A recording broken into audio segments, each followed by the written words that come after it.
Hello hello കേൾക്കണ്ട? ഞാൻ കേൾക്കാം പറഞ്ഞ കേൾക്കണ്ട? കേൾക്കാം. ആ അതെ. എന്താ സുഖല്ലേ ഇയാൾക്കടുത്ത്? സുഖം, അടിപൊളിയായിട്ട് പോകുന്നു. ഈ ശബ്ദം എവിടെയും കേട്ടിട്ടുണ്ടായിരുന്നു ശബ്ദം മുമ്പ്? ഇല്ല എനിക്ക് അല്ലേ? ഓർമ്മയിലില്ല.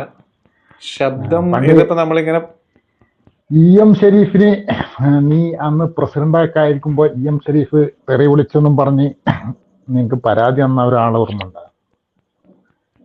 എം ഷെരീഫ് തെറി വിളിച്ചു എന്നിട്ട് എനിക്ക് പരാതി വന്നിട്ട് എന്താ കാര്യം? അന്ന് പ്രസിഡന്റ് ഒക്കെ ആയിരുന്നല്ലോ അതിന് എം മുസ്ലിം. ഷെരീഫോ? അയാള് നിങ്ങളെ സംഘടനപ്പെട്ട ആളല്ലായിരുന്നോ? വ്യക്തികളുമായി ബന്ധപ്പെട്ട പരാമർശങ്ങളല്ലാതെ എന്തെങ്കിലും ഓക്കെ. എന്താ പഴയ കാര്യങ്ങളൊക്കെ എന്താണിപ്പോ? ഇസ്ലാം പൂട്ടിക്കെട്ടാറായോ? ആയില്ലേ? നിങ്ങള് പറയും, നിങ്ങളല്ലേ പറയണ. എനിക്ക് പറയേണ്ട ആൾക്കാര്. എനിക്ക് പറയാനുള്ളത് എന്നോട് എന്താ വെച്ചാൽ ഈ തുർക്കിയിലെ കമാൽ പാഷയെ കുറിച്ച് കേട്ടിട്ടുണ്ടോ? അയാള് പണ്ട് കുറെ പൂട്ടിക്കെട്ടാൻ നടന്നിട്ടുണ്ടായിരുന്നു. പിന്നെന്ത് സംഭവിച്ചെന്ന് അറിയോ? തിരിച്ചു വന്നു നയിക്കും. ആയിക്കോട്ടെ, അതിനെന്താ? ഇങ്ങനെ വന്നറിയോ? എന്തുകൊണ്ടാ വന്നത് നിങ്ങൾ പറയും? ആ മതം മനുഷ്യന് ആവശ്യമായതുകൊണ്ട് അല്ലേ? അഫ്ഗാനിസ്ഥാനിൽ ഇപ്പൊ ഒരു തിരിച്ചുവരവ് നമ്മൾ കണ്ടില്ലേ? അഫ്ഗാനിസ്ഥാനിൽ അതിന് മുമ്പൊരു തിരിച്ചു പോക്കുണ്ടായിരുന്നല്ലോ. പോക്കുണ്ടായിക്കോട്ടെ, തിരിച്ചു വന്നത് എന്തുകൊണ്ടാ വന്നത്? ഇപ്പൊ അവിടെ മനുഷ്യന്മാർ ആഗ്രഹിച്ചിട്ട് വന്ന സാധനം അവിടെ. പിന്നെ മനുഷ്യന്മാർ ആഗ്രഹിക്കാതെയാണ് ഇത്രയും നാട്ടിൽ ഇതൊക്കെ ഇതേമാതിരി നിൽക്കുന്ന തുർക്കിയില്, ഇറാനില്, അഫ്ഗാനിസ്ഥാനില്. ഈ പറഞ്ഞ അഫ്ഗാനിസ്ഥാനിൽ തന്നെയായിരുന്നു. എവിടെ എന്ത് നിൽക്കുന്നു എന്നാണ് പറയുന്നത്? എന്ത് തിരിച്ചു വരുന്നു നിങ്ങൾ പറയണേ? എന്തുകൊണ്ട് ഈ കമാൽ പാഷക്ക് എന്താണ് ഇസ്ലാം? നിങ്ങൾ ഈ പറയുന്ന കമാൽ പാഷ എന്ന് പറഞ്ഞത് ഭരണാധികാരിയാണ്. അവിടെ തിരിച്ചു കൊണ്ടുവരുന്നത് ഭരണാധികാരികളാണ് കഥയാണ് നിങ്ങൾ പറയുന്നത്. നിങ്ങൾ മനുഷ്യന്റെ കഥ പറയൂ. ഇസ്ലാം എന്തുകൊണ്ട് ഇസ്ലാം മനുഷ്യന് ആവശ്യമാണ്? നിങ്ങൾ പറയും. മറ്റേത് മതം ഉണ്ട്? നീ മതമില്ലാത്തൊരു സമൂഹം ബെറ്റർ. ഞാൻ ചോദിക്കാം, മതമില്ലാത്തൊരു സമൂഹമാണെങ്കിൽ ബെറ്റർ ആയിരിക്കും എന്ന് എനിക്ക് തോന്നുന്നുണ്ടോ? അതൊക്കെ നമുക്ക് പറയാം. അതൊക്കെ അതിലേക്കൊക്കെ നമുക്ക് പോവാം. ഞാൻ ചോദിക്കുന്നത്, നിങ്ങൾ ഒരു കാര്യം ചോദിക്കുന്നത്, നിങ്ങൾ ഒരു ഇസ്ലാം ഉണ്ടായിരിക്കണം എന്ന ഒരു കാരണം പറയും, ഒരു റീസൺ. ഒരുപാട് റീസൺ ഉണ്ട്. ഒരുപാട് റീസണാ. മതമില്ലെങ്കിൽ ഇപ്പൊ നമ്മുടെ ഇന്ത്യയിൽ എനിക്ക് മതമില്ല. നിനക്ക് മാത്രമേ ചാർവാകന്മാർക്ക് മതം ഉണ്ടായിരുന്നോ? അതാ പറഞ്ഞെന്ന്. പിന്നെ എന്താണ് നിങ്ങൾ ഇസ്ലാം ഉണ്ടായിത്തീരേണ്ടതിന്റെ ഒരു ആവശ്യകത മനുഷ്യന്? അത് പറയാൻ നീ സമ്മതിക്കുക. അതായത് ഇന്ത്യയിൽ മതമില്ല. ഇന്ത്യയിൽ ഏതാ മതം ഉള്ളത്? എന്നിട്ട് ഇവിടെ എങ്ങനെയായിരുന്നു ജീവിതം പോയിട്ടുണ്ടായിരുന്നത്? എന്നിട്ട് ഇവിടെ 40 അടി 60 അടി മാറ്റി നിർത്തലേ ഉണ്ടായിട്ടുണ്ടായിരുന്നു, ഇല്ലേ? അത് മതം ഇല്ലാത്തോണ്ടാണോ മതം ഉള്ളതുകൊണ്ടാണോ? മതം അവനവന് ഇഷ്ടം മതം ഉണ്ടാക്കിയതാണത്. സുഹൃത്തെ, അതേപോലെ മുഹമ്മദ് ഉണ്ടാക്കിയ മതമാണ് ഇസ്ലാം. അത് നീ പറയുന്നതല്ലേ? അതിനു മുമ്പ് ഇസ്ലാം ഉണ്ടായിരുന്നില്ലേ? അതിനു മുമ്പ് ഇസ്ലാം ഉണ്ടായിരുന്ന ഒരു തെളിവുകൾ പറയും. യേശു ക്രിസ്തു ആരായിരുന്നു? മുസ്ലിങ്ങളുടെ മുസ്ലിങ്ങളുടെ വിശ്വാസമല്ലേ ചോദിച്ചത്?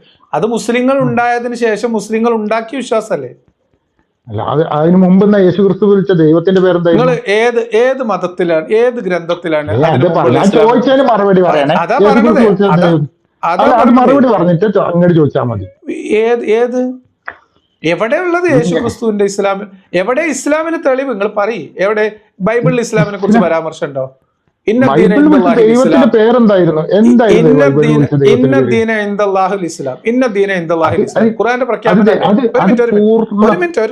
ഒരു മിനിറ്റ് പറയട്ടെ, നമ്മൾ ക്ലിയർ ആയിട്ട് പോവാം. ഇന്ന ദീന ഇന്ദല്ലാഹിൽ ഇസ്ലാം എന്ന് പറഞ്ഞാൽ അള്ളാഹുവിന്റെ അടുക്കൽ സ്വീകാര്യോഗ്യമായ മതം ഇസ്ലാമാണ്. ഇസ്ലാം അർത്ഥം? ഇസ്ലാമിന്റെ അർത്ഥോ? എന്താ അർത്ഥം ഇസ്ലാമിന്റെ? സമാധാനം ഇല്ലേ?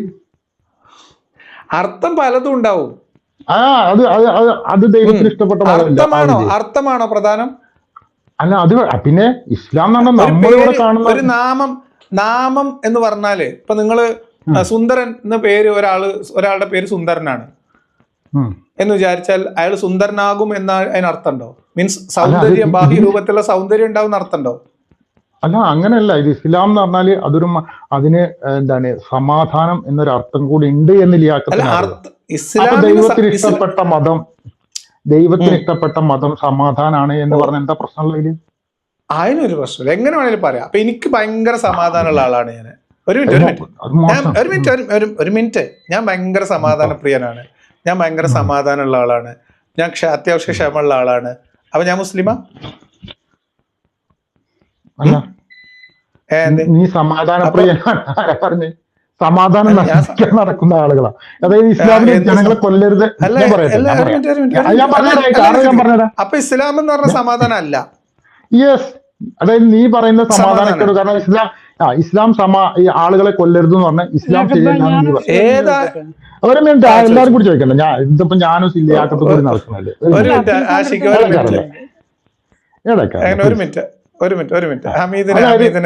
ഹമീദ് അത് ഇഷ്ടപ്പെടില്ല, അതുകൊണ്ടാണ്. ഒന്ന് ഹോൾഡ് ചെയ്യാം ആഷിക്ക്, നമുക്ക് ചോദിക്കാം. എന്തുകൊണ്ട് നീ പറഞ്ഞ ശരിയല്ല ഞാൻ പറഞ്ഞുതരാം. സാവകാശം പറഞ്ഞുതരാം. ഞാൻ ഓരോന്നോരോന്ന് പറഞ്ഞു. ഇസ്ലാം പറയുന്നു ജനങ്ങളെ കൊല്ലരുതെന്ന്. അതായത് അങ്ങനെ പറഞ്ഞിട്ടില്ല. പറഞ്ഞോളൂ. അങ്ങനെ ഒരു നിരുപാധികമായിട്ട് മനുഷ്യരെ കൊല്ലരുത് എന്ന് ഇസ്ലാം പറഞ്ഞിട്ടില്ല. നിരപരാധികളെ കൊല്ലരുത് എന്ന് ഇസ്ലാം പറയുന്നു, നീ പറയുന്നു ഇസ്ലാം ശരിയല്ല. നീ പറഞ്ഞ് കംപ്ലീറ്റ് ചെയ്യട്ടെ.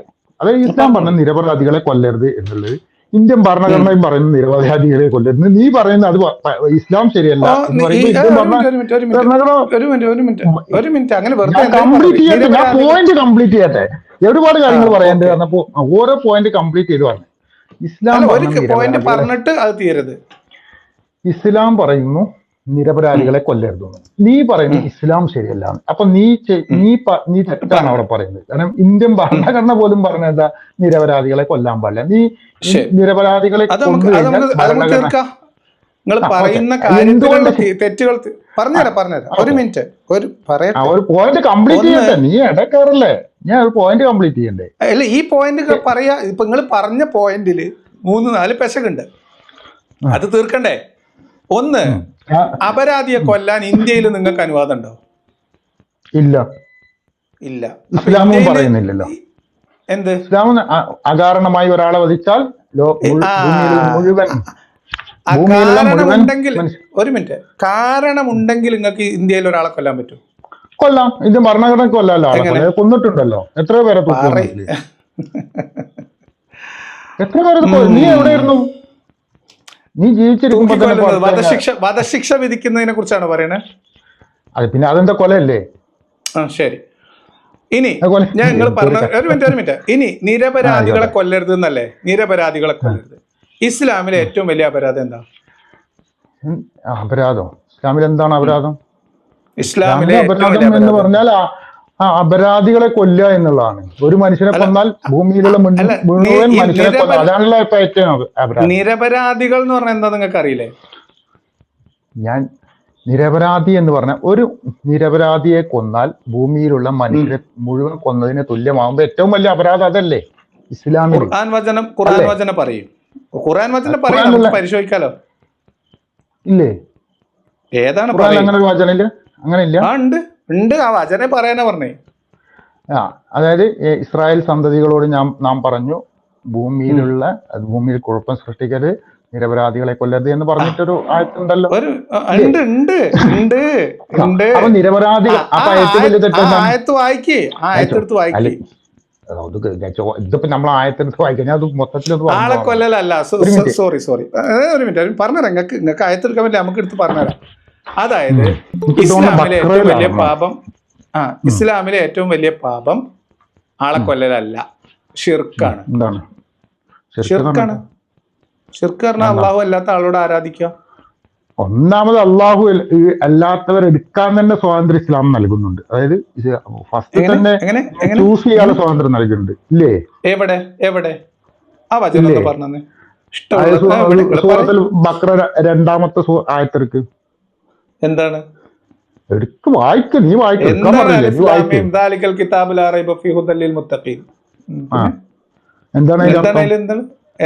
സൂക്ഷ്മത പാലിക്കുന്നവർക്കുള്ള മാർഗദർശനം ഇല്ലേ? സൂക്ഷ്മത പാലിക്കുന്നവർക്ക് മാർഗദർശകം. സൂറത്ത് തൗബയിൽ 5-ാം വചനം എന്താണ്? ഒരു മിനിറ്റ് നീ ചോദിച്ചതിന് മറുപടി പറയട്ടെ. നീ എന്നോട് ഒരു ചോദ്യം ചോദിച്ചേ, അതിനുള്ള തെളിവ് ചോദിച്ചു, അത് കംപ്ലീറ്റ് ചെയ്യാൻ ബഹളുണ്ടാക്കല്. സൂക്ഷ്മത പാലിക്കുന്നവർക്ക് മാർഗദർശകമാണ് ഈ ഗ്രന്ഥം. ഒരു മിനിറ്റ് പറയട്ടെ സുഹൃത്തെ. സൂക്ഷ്മത പാലിക്കുന്നവർക്ക് മാർഗദർശകമാണ് ഈ ഗ്രന്ഥം എന്ന് പറഞ്ഞാൽ അതിൽ നിങ്ങൾ ഈ പറഞ്ഞ ഏറ്റവും വലിയ തെറ്റെന്ന് നീ പറഞ്ഞു എന്താണ്? ശിർക്ക് എന്താണ്? ഒരു മിനിറ്റ് ചൂസ് ചെയ്യാനുള്ള അവകാശം അതിലെവിടെ ചൂസ് ചെയ്യാൻ പറയാൻ നീ സമ്മതിക്കണില്ലല്ലോ. അതായത് അദൃശ്യത്തിൽ വിശ്വസിക്കുന്നവർക്കുള്ള മാർഗദർശനം അതിന്റെ താഴത്തില്ലേ? എങ്ങനെ? അതായത് അദൃശ്യത്തിൽ വിശ്വസിക്കുന്നവർക്കുള്ള മാർഗദർശനം പറയാനത്. ഒരു മിനിറ്റ്, അതിലെവിടെ നിങ്ങൾ പറഞ്ഞ സാധനം? ഇതിലെവിടെ മതസ്വാതന്ത്ര്യം? നീ ആ മലയാളത്തിൽ വായിക്കും, ഞാൻ പറഞ്ഞുതരാം. അല്ല, ഈ വചനത്തിൽ എവിടെയാണ് മതസ്വാതന്ത്ര്യം? ഞാൻ പറഞ്ഞ വളരെ ശ്രദ്ധിച്ച് ആദ്യം കേൾക്കും, എന്നിട്ട് മുന്നോട്ട് ചോദിക്കേ. ശ്രദ്ധിക്കാനും മാത്രമൊന്നുമില്ല. കേൾക്കൂ, എന്റെ കേൾക്കൂ. അല്ല, ബഹളുണ്ടാക്കല്. ഞാൻ പറയണത് സമാധാനത്തിൽ കേട്ടോ. നിങ്ങൾ പറഞ്ഞു, മറുപടി ഞാൻ റിയാക്ട് ചെയ്യട്ടെ. നിങ്ങൾ പറഞ്ഞ കാര്യത്തിൽ അബദ്ധം പറയട്ടെ. ഒന്ന്, ദാലിക്കൽ കിതാബു ലാ റൈബ ഫീഹി ഹുദൽ ലിൽ മുത്തഖീൻ എന്ന് പറഞ്ഞതിനകത്ത്, അല്ല പിന്നെ ഗൈബിൽ വിശ്വസിക്കുന്നവർക്ക് എന്നൊന്ന് പറയുന്നതിനകത്ത്, വിശ്വസിക്കുന്നവർക്ക് ഖുർആൻ മാർഗദർശകമാണ് എന്ന് പറയുന്നിടത്ത് മനുഷ്യർ ഇഷ്ടമുള്ളത് സ്വീകരിക്കാനുള്ള അവകാശം ഇസ്ലാം നൽകുന്നു എന്നർത്ഥം എങ്ങനെ നിങ്ങൾക്ക് കിട്ടിയത്? എവിടെ നിട്ടി? അങ്ങനെയാണെങ്കിൽ ഒരു മിനിറ്റ്, നമ്മള് നമ്മൾ ഒന്നാമത്തെ പോയിന്റ് തന്നെ വന്നിട്ടില്ല. ഒരു മനുഷ്യനെ കൊല്ലുന്നതിന് പകരമായോ ഭൂമിയിൽ കുഴപ്പമുണ്ടാക്കുന്നതിന് പകരമായിട്ടോ അല്ലാതെ മറ്റൊരു മനുഷ്യനെ കൊല്ലരുത് എന്ന് പറഞ്ഞാൽ എന്താ? ഈ ഭൂമിയിൽ കുഴപ്പമുണ്ടാക്കുക പറഞ്ഞാൽ എന്താണ്? ഭൂമിയിൽ പല പ്രശ്നങ്ങളും ഉണ്ടാക്കാം. അപ്പൊ എന്താണ് ഈ ട്രംപ്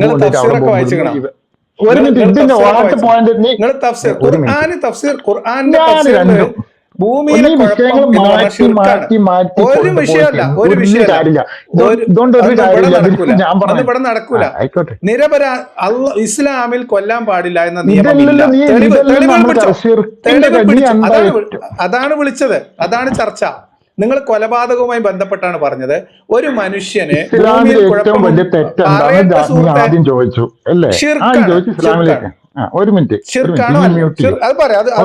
എന്നിട്ട് നീ ഓക്കെ, ഈ ഞാൻ പറഞ്ഞ ആദ്യം അവനവന്റെ ചോയ്സ് ഉണ്ടോ, മനുഷ്യർക്ക് ചോയ്സ് ഉണ്ടോ എന്നുള്ളതാണ് നമ്മൾ പരിശോധിക്കുന്നത്, അല്ലേ? മനുഷ്യർക്ക് ചോയ്സ് ഉണ്ടാവും. മതത്തിനോട് മനുഷ്യർക്ക് ചോയ്സ് വേണം, ഇല്ലേ? മതത്തിനോട് മനുഷ്യർക്ക് ചോയ്സ് വേണം, എന്നിട്ടല്ലേ ഇസ്ലാമിക്ക് വരിക. ഇസ്ലാമിലുണ്ടോ അങ്ങനെ ഉണ്ടോ? ഇല്ലേ? ഇല്ല. ഓക്കെ, ചോയ്സ് എടുക്കാം. ഒരു മിനിറ്റ്, അകത്തോട്ട് ചോയ്സ് ഉണ്ട്, പുറത്തോട്ട് ചോയ്സ് ഇല്ല. അത് നീ വെക്കുന്ന വാദം. ഇസ്ലാമിലേക്ക് വരാം. അതായത് അത് സ്വാഭാവികല്ലേ. മുഹമ്മദ് നബി ആണ് ഇസ്ലാം ഉണ്ടാക്കുന്നത്. ശ്രദ്ധിച്ചു കേട്ടോ, മുഹമ്മദ് നബി ആണ് ഇസ്ലാം ഉണ്ടാക്കുന്നത്. മുഹമ്മദ് നബി ഇസ്ലാം ഉണ്ടാക്കിയപ്പോ ആർക്ക് വേണേലും ഇസ്ലാമിലേക്ക് കടന്നു വരാൻ ഒരു കുഴപ്പമില്ല. ഇസ്ലാം എന്ന് പുറത്തു പോകുന്നവർക്കുള്ള ശിക്ഷ മുഹമ്മദ് നബി തന്നെ പറഞ്ഞിട്ടുണ്ട്. മൻ ബദ്ദല ദീനഹു ഫഖ്തുലു, ഹദീസിലുള്ളതാണ്, തള്ളാൻ പറ്റില്ല. ആരെങ്കിലും ഒരാൾ മതം മാറിയാലാണ് കൊന്നു കളയണം. ആ ഖുർആനിലുണ്ടോ ഹദീസിലുണ്ടോ മതത്തിന്റെ നിയമം എന്താണെന്നാണ് നമ്മൾ സംസാരിക്കുന്നത്. എന്റെ സുഹൃത്തെ, എന്നിട്ട് അതിന് ശേഷം ആരും മതം വിട്ടിട്ടില്ല എന്നാണോ? മതം വിട്ടതിന്റെ പേരിൽ ആരെയും കൊന്നിട്ടില്ലേ? ആ തെളിവെന്ന് വെച്ചാൽ എത്ര പേരെ കൊന്നിട്ടുണ്ട്? എത്ര തെളിവ് വേണം നിങ്ങൾക്ക്? ഞാൻ ഇതിൽ കാണിക്കാൻ പറ്റും. ഒരു മിനിറ്റ്. ആ കേരളത്തിലാണ് ഇസ്ലാം, ആകെ ഇസ്ലാം കേരളത്തിൽ മാത്രമേ ഉള്ളൂ. ഞാൻ നിങ്ങൾക്ക് നിങ്ങളെ സഹാബി, നിങ്ങളെ ഖുലഫാ റാഷിദ്, മതം പൂർണ്ണമായിട്ട് 1400 വർഷമായി. മതം പൂർണ്ണമായിട്ട് 1400, അതിനുശേഷം മുഹമ്മദ് നബിയുടെ ഒരു മിനിറ്റ് 1400 വർഷത്തെ കണക്കുണ്ട്. കോടിക്കണക്കിന് ആളുകള് മുഹമ്മദ് നബിയുടെ കാലത്തും മുഹമ്മദ് നബിയുടെ കാലത്തിന് ശേഷവും കൊന്നത്. മതം പൂർണ്ണമായതിനു ശേഷമുള്ള കാര്യം പറയൂ. മതം പൂർണ്ണമായി നീ എന്താണ് ഒരു മിനിറ്റ്, അല്ലും ദീനുക്കും അതല്ലേ? അതിന്റെ ശേഷം ഒരു മിനിറ്റ് ബഹളം ഉണ്ടാക്കരുത്. നീ ഓരോ വിഷയങ്ങൾ മാറ്റി മാറ്റി കൊണ്ടേ കേൾക്കുന്നവർക്കൊന്നും മനസ്സിലാവില്ല, എനിക്കും ആ മനസ്സിലാവില്ല. നമ്പർ ഒന്നും ഇവിടെ നടക്കൂല. ഇത് മൂന്ന് മനസ്സിലാവില്ല. ഇത് കാര്യമില്ല, ഇങ്ങനെ ഇരുന്ന് കരച്ചില് മാത്രമേ ഉണ്ടാവൂ. ആർക്ക് ഓക്കെ, വേറെ വിശേഷമൊന്നുമില്ലല്ലോ. ഹദീസല്ലേ വേണ്ട, തെളിവല്ലേ വേണ്ട, ആരാ കൊന്നുള്ളത്? ഇത് ചരിത്രത്തിൽ ഒന്നാമത് ഞാൻ അങ്ങോട്ട് പറഞ്ഞ കേൾക്കുക, ചരിത്രത്തിൽ ജീവിക്കുന്ന ഒരു മതമല്ല ഇത്. ഇത് മനുഷ്യന്റെ ലൈവില് ജീവിക്കുന്ന മതമാണ്. ഒരു മിനിറ്റ് ആദ്യം അത് നീ മനസ്സിലാക്കിയോ? ആരാണ് ഹദീസ് ഇത് ചരിത്രത്തിൽ നിൽക്കുന്ന ഒരു മതമല്ല. ഒരു മിനിറ്റ് ബഹളം ഉണ്ടാക്കല്ലേ. ഇസ്ലാം പറയാൻ വന്ന ആള്, ഖുർആൻ കൊണ്ട് തെളിവ് നിരത്താൻ ഉദ്ദേശിച്ച ആള്, മുഹമ്മദ് നബിയുടെ ചര്യ കൊണ്ട് ഇസ്ലാം പൂർത്തീകരിച്ച ആള്, ഖുലഫായി റാഷിദീങ്ങളുടെ കാലത്ത് നടന്ന സംഭവം പറ്റൂല, കേരളത്തിൽ കൊന്നതിന് തെളിവ് വേണമെന്നോ? ഇസ്ലാമിലൊരു കാര്യം നിയമം ഉണ്ടെന്ന് 1400 വർഷത്തെ ചരിത്രം എടുത്തോ? പിന്നെന്താ അതല്ലേ പറഞ്ഞേ. ഇതൊക്കെ കേട്ടോ, ആ തെളിവെടുക്ക് കേട്ടോ. സുനൻ നസായി നീ തെളിവെടുക്ക്, കേൾക്ക. ഇത്ര ആളുകൾ ഇന്ന വർഷം കൊല്ലപ്പെടും ഇന്ത്യയിൽ. എനിക്ക് തോന്നുന്നു ഇവിടെ സ്വാതന്ത്ര്യം കിട്ടിയ ശേഷം ഏതാണ്ട് 10-30 പേരെങ്കിലും തൂക്കി കൊന്നിട്ടുണ്ടാവും, ഇല്ലേ? വെറും 50 വർഷത്തിനുള്ളിൽ, ഇല്ലേ? അത് എന്തിനാണ് ഭരണഘടനാ വിരുദ്ധ പ്രവർത്തനം നടത്തിയത്, അല്ലേ? നീ ആ തെളിവ് വെച്ചിട്ട് അത് ആ കണക്ക് വെച്ചിട്ട് അങ്ങനെയാണെങ്കിൽ ലക്ഷക്കണക്കിന് ആളുകളെ ഒരു മിനിറ്റ് ഞാൻ കംപ്ലീറ്റ് ചെയ്യട്ടെ. നീ എന്താ നീ കംപ്ലീറ്റ്? ഞാൻ അങ്ങോട്ട് വിളിച്ചല്ലേ നീ അങ്ങനെ, അതായത് ഏതാണ്ട് 10-30 പേരെങ്കിലും ഇവിടെ ഇന്ത്യയിൽ തൂക്കി കൊന്നിട്ടുണ്ടാവും, ഇല്ലേ? സംശയമൊന്നുമില്ലല്ലോ, കൂടുതലുണ്ടാവും. അപ്പൊ ആ ഒരു അങ്ങനെയാണെങ്കിൽ ഈ 1400 വർഷത്തിലിറക്കി അതിനേക്കാൾ എത്രയോ ഇരട്ടി ജനങ്ങളുള്ള ലക്ഷക്കണക്കിന് ആളുകളെ ഒന്നും പോട്ടെ, 1000 ആളെ കണക്കെങ്കിലും നിന്റെ അടുത്ത് ഉണ്ടാവും മതം വിട്ടതിന്റെ പേരിൽ. നീ ആ കണക്കൊന്നും എടുത്ത് പറഞ്ഞുതരാം. നീ കേട്ടോ എവിടെ മുതൽ തുടങ്ങുന്നു വെച്ചാല് മുഹമ്മദ് നബിന്റെ കാലം മുതൽ ഈ 2000 വരെ പറഞ്ഞുതരാം. മതിയോ? ഓക്കെ. മുഹമ്മദ് നബിയുടെ വചനത്തിൽ, ഖുർആനില് നിങ്ങൾ പറഞ്ഞ ആളെ കൊല്ലരുത് എന്ന് പറയുന്നതിന്, നിരപരാധികളെ കൊല്ലരുത് എന്ന് പറയുന്നതിൽ നിന്ന് എക്സ്ക്ലൂഡ് ചെയ്തിട്ടുള്ള അപരാധികളിൽ പ്രധാനപ്പെട്ടവര് ഇസ്ലാം ഉപേക്ഷിക്കുകയും ഇസ്ലാമിനെതിരെ പ്രചാരണം നടത്തുകയും ചെയ്യുന്നവരാണ്. അതായത് മുർത്തദ്ദുകളാണ്, മതം ഉപേക്ഷിച്ചവരാണ്. അതില് മുഹമ്മദ് നബിയുടെ മരണശേഷം ആദ്യമായിട്ട് ചാർജ് എടുത്ത ഖലീഫയായിട്ടുള്ള അബൂബക്കർ ആദ്യമായിട്ട് ഏർപ്പെട്ട യുദ്ധത്തിന്റെ പേരറിയോ നിങ്ങൾക്ക്? അറിയോ? അറിയില്ലെങ്കിൽ നിങ്ങൾക്ക് അറിയില്ല. ആദ്യമായിട്ട് മുഹമ്മദ് നബി മരിച്ച് അധികം താമസിയാതെ തന്നെ അബൂബക്കർ ഏർപ്പെട്ട ഒരു യുദ്ധമാണ് റിദ്ദ വാർ എന്നാണ് എനിക്ക് പറയാം. മുഹമ്മദ് നബി മരണപ്പെട്ടതോടുകൂടി ഇസ്ലാമിക നിയമങ്ങൾ പൂർണ്ണമായിട്ട് അനുസരിക്കേണ്ടതില്ല, ഞങ്ങൾ സക്കാത്ത് കൊടുക്കൂല എന്നൊക്കെ പറഞ്ഞ ഒരു വിഭാഗം ആളുകൾക്കെതിരെയാണ് അബൂബക്കറിന്റെ ആദ്യത്തെ യുദ്ധം. നിരവധി ആളുകളെ അന്ന് കൊലപ്പെടുത്തി. മതം അവരുടെ രീതിക്ക് അനുസരിച്ചിട്ട് ഇസ്ലാം അനുസരിക്കുന്നില്ല എന്ന് പറഞ്ഞു. ഞങ്ങൾക്ക് ഹദീസിൽ നിന്ന് അലിയുടെ ഭരണകാലത്ത് അലി നടത്തിയിട്ടുള്ള കൊലപാതകം,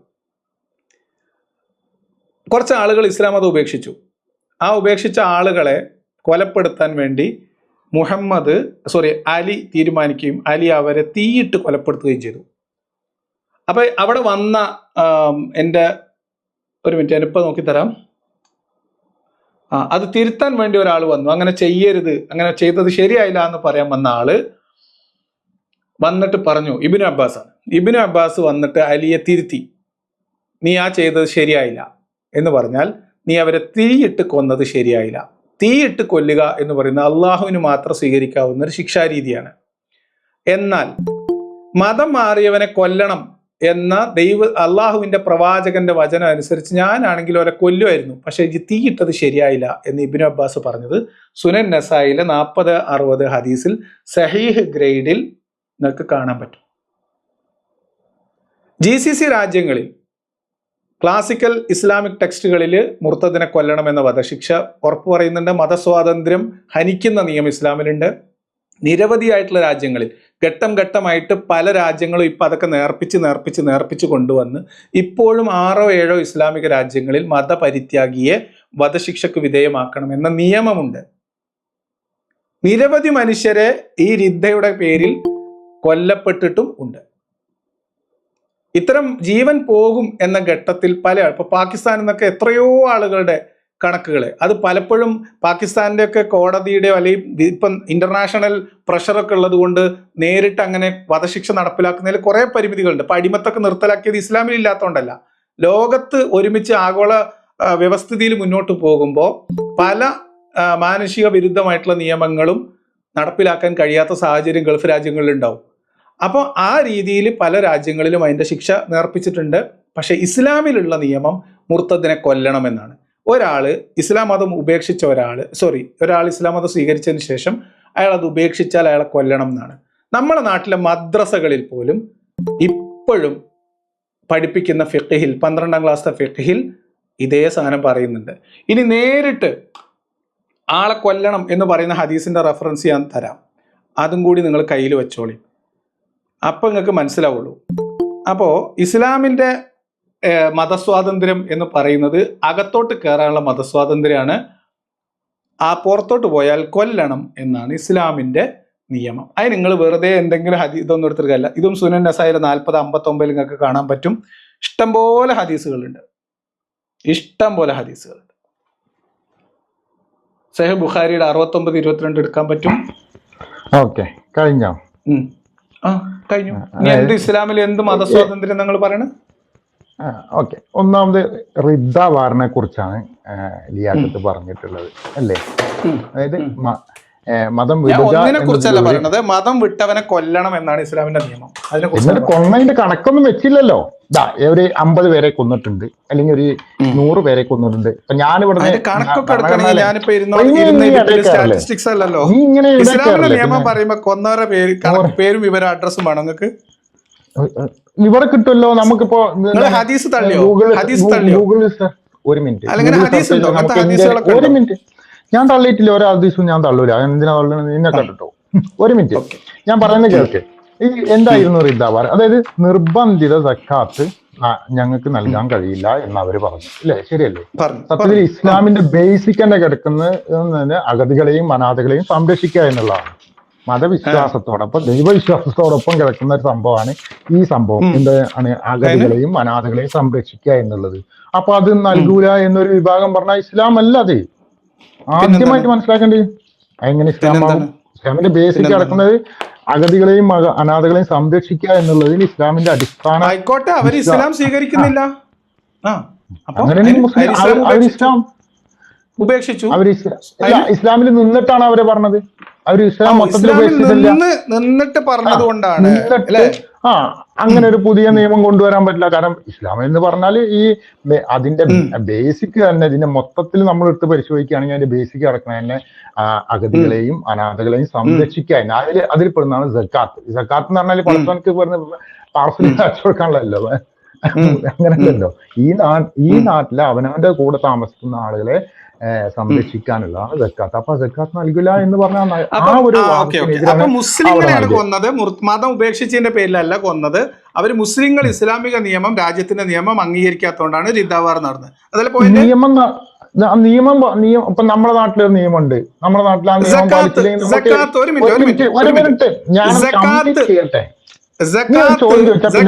അതാ ഞാൻ ചോദിക്കുന്നത്. സക്കാത്ത് നൽകാത്തവനെ വധശിക്ഷക്ക് വിധിക്കണം എന്ന് ഇസ്ലാമിക ശരീഅത്തിൽ നിയമമുണ്ടോ? ഇല്ല, അവർക്ക് വധശിക്ഷല്ല, അവർക്ക് യുദ്ധമാണ് ഉണ്ടായിട്ടുള്ളത്. ആ യുദ്ധത്തില് ചിലപ്പം ഇങ്ങോട്ടും അങ്ങോട്ടും വരാൻ സാധ്യതയുണ്ട്. നിയമം ഉണ്ടാവും. നിങ്ങൾക്ക് എന്തെങ്കിലും കാണാൻ പറ്റുന്നുണ്ടോ? ഇത് എന്താണ്? എന്തിനാണ്? എന്താ ഇവിടെ കാണിക്കേണ്ട കാര്യമുള്ളത്? അതിലുണ്ടോ? ഞാൻ കാണിച്ചു തരാം. നീ എന്തിനാണ് പറഞ്ഞല്ലോ? ഇനി വായിച്ചത് ഹദീസാണെങ്കിൽ അലി ഇബ്നു അബീ താലിബ് ആളുകളെ ചുട്ടുകൊന്നതിന്റെ കഥ അതുകൂടി പറയും. അലി ഇബ്നു അബീ താലിബ് ആളുകളെ ചുട്ടുകൊന്നത് എന്തിനാണ്? അതിലും വലിയ ചരിത്രം അലി റളിയല്ലാഹുവിനെ കുറിച്ച് നീ കേട്ടിട്ടില്ലേ? അതായത് ഒരു മിനിറ്റ് ഞാൻ കംപ്ലീറ്റ് ചെയ്യാം. ഒരു പടയെങ്കി അദ്ദേഹത്തിന്റെ കളഞ്ഞു പോകുന്നു. ആ പടയെങ്കി ഒരു യഹൂദിക്ക് കിട്ടുന്നു. ആ സമയത്ത് അലി റളിയല്ലാഹു അൻഹു ആ പ്രദേശത്തിന്റെ മൊത്തം ഖലീഫയാണ്. അതായത് അറേബ്യൻ പെനിൻസുലയുടെ ഖലീഫയാണ്. അദ്ദേഹം നേരെ പോയി പരാതി പറയാണ് ന്യായാധിപന്റെ അടുത്ത്. എന്റെ പടയെങ്കി കളഞ്ഞു പോയിട്ടുണ്ട്, ഇങ്ങനെ ഒരു യഹൂദന്റെ അടുത്ത് കൈ കണ്ട് അപ്പോ അദ്ദേഹത്തെ വിളിക്കുന്നു, ഈ യഹൂദനെ വിളിക്കുന്നു, ഈ അലി റളിയല്ലാഹുവിനെ വിളിക്കുന്നു. അങ്ങനെ അദ്ദേഹം അത് നിഷേധിക്കുന്നു. ആ നിഷേധിക്കുന്ന സമയത്ത് ഈ അലി റളിയല്ലാഹുവിനോട് പറയുന്നു, നിങ്ങൾ സാക്ഷികൾ എന്തെങ്കിലും കൊണ്ടുവരാൻ പറയുന്നു. അങ്ങനെ സാക്ഷികളെ കൊണ്ടുവന്നാൽ ഹസൻ ഹുസൈനിൽപ്പെട്ട ഒരു കുട്ടിയാണ് കൊണ്ടുവരുന്നത്. അപ്പോ ആ ന്യായാധിപൻ അലി റളിയല്ലാഹുവിന്റെ കീഴെ പ്രവർത്തിക്കുന്ന ന്യായാധിപൻ പറയുന്നു, ആ സാക്ഷ്യം സ്വീകരിക്കുന്നതല്ല. അങ്ങനെ ആ പടയെങ്കിൽ ആ യഹൂദന് കൊടുക്കുന്നു. സത്യത്തിൽ ആ പടയെങ്കിൽ ആരുടെയായിരുന്നു? ഇങ്ങനെ ന്യായാന്യായങ്ങൾ ഞാൻ പറയട്ടെ, അവിടെ ന്യായാന്യായങ്ങൾക്ക് മാത്രമേ പ്രസക്തിയുള്ളൂ. ന്യായാന്യായങ്ങൾക്ക് മാത്രമേ പ്രസക്തിയുള്ളൂ. അവരുടെ പൂർണ്ണമായിട്ടും നിങ്ങൾ ഇങ്ങനെ ബഹളം ഉണ്ടാക്കിയിട്ട് കാര്യമില്ല. ഒരു വിഷയം സംസാരിക്കുമ്പോൾ ആ വിഷയം സംബന്ധിയായി പറയുന്നതിന് പകരം നിങ്ങൾ അലി റളിയല്ലാഹുവിന് കല്യാണത്തിന് പോയപ്പോ തുണി എടുത്തതും വേറെയുള്ള കാര്യങ്ങൾ പറഞ്ഞിട്ട് കാര്യമില്ല. ഞാൻ കല്യാണത്തിന് സുഹൃത്തെ ഇവിടെ കല്യാണത്തിന് പോയി തുണിയെടുത്ത കാര്യം പറഞ്ഞിട്ടില്ല. ഇവിടെ ന്യായാന്യായങ്ങൾ ഒരാള് ഖലീഫയാണ് എന്നുള്ളത് കൊണ്ട് വിട്ടുവീഴ്ച അവിടെ ചെയ്തില്ല.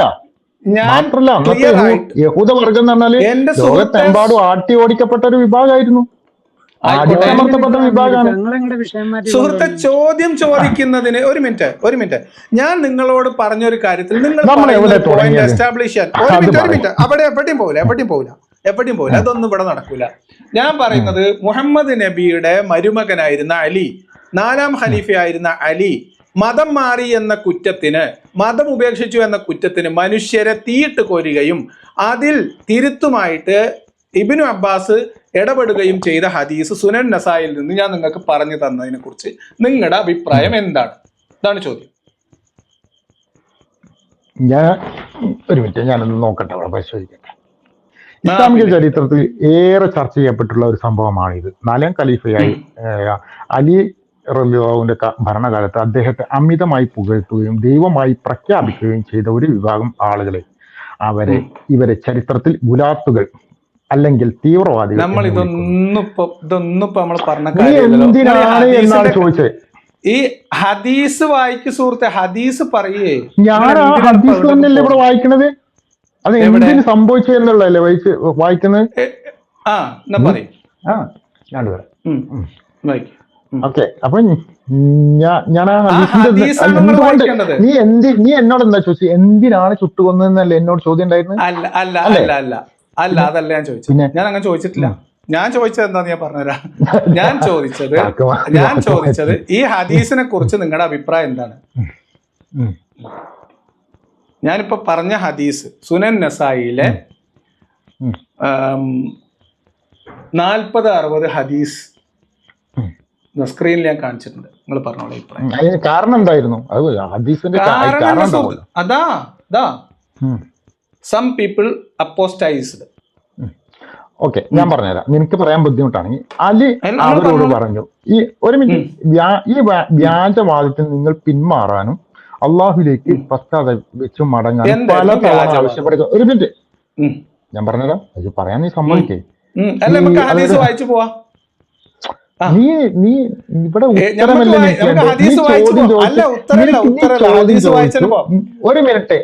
ഒരു മിനിറ്റ് ഞാൻ നിങ്ങളോട് ചോദ്യം ചോദിച്ചല്ല. ഈ ഹദീസ് വിശദീകരിക്കാൻ പറഞ്ഞതാണ്. നിങ്ങൾക്ക് ബുദ്ധിമുട്ടുണ്ടെങ്കിൽ ഞാൻ വായിച്ചു. ഈ വിഷയം, ഒന്നാമത് വിഷയം മതമാണ്, ചരിത്രമല്ല നിന്റെ വിഷയം. നിന്റെ മുന്നിലുള്ള മതമാണ്, ഇസ്ലാം മതമാണ്. നീ അവിടെ പോയി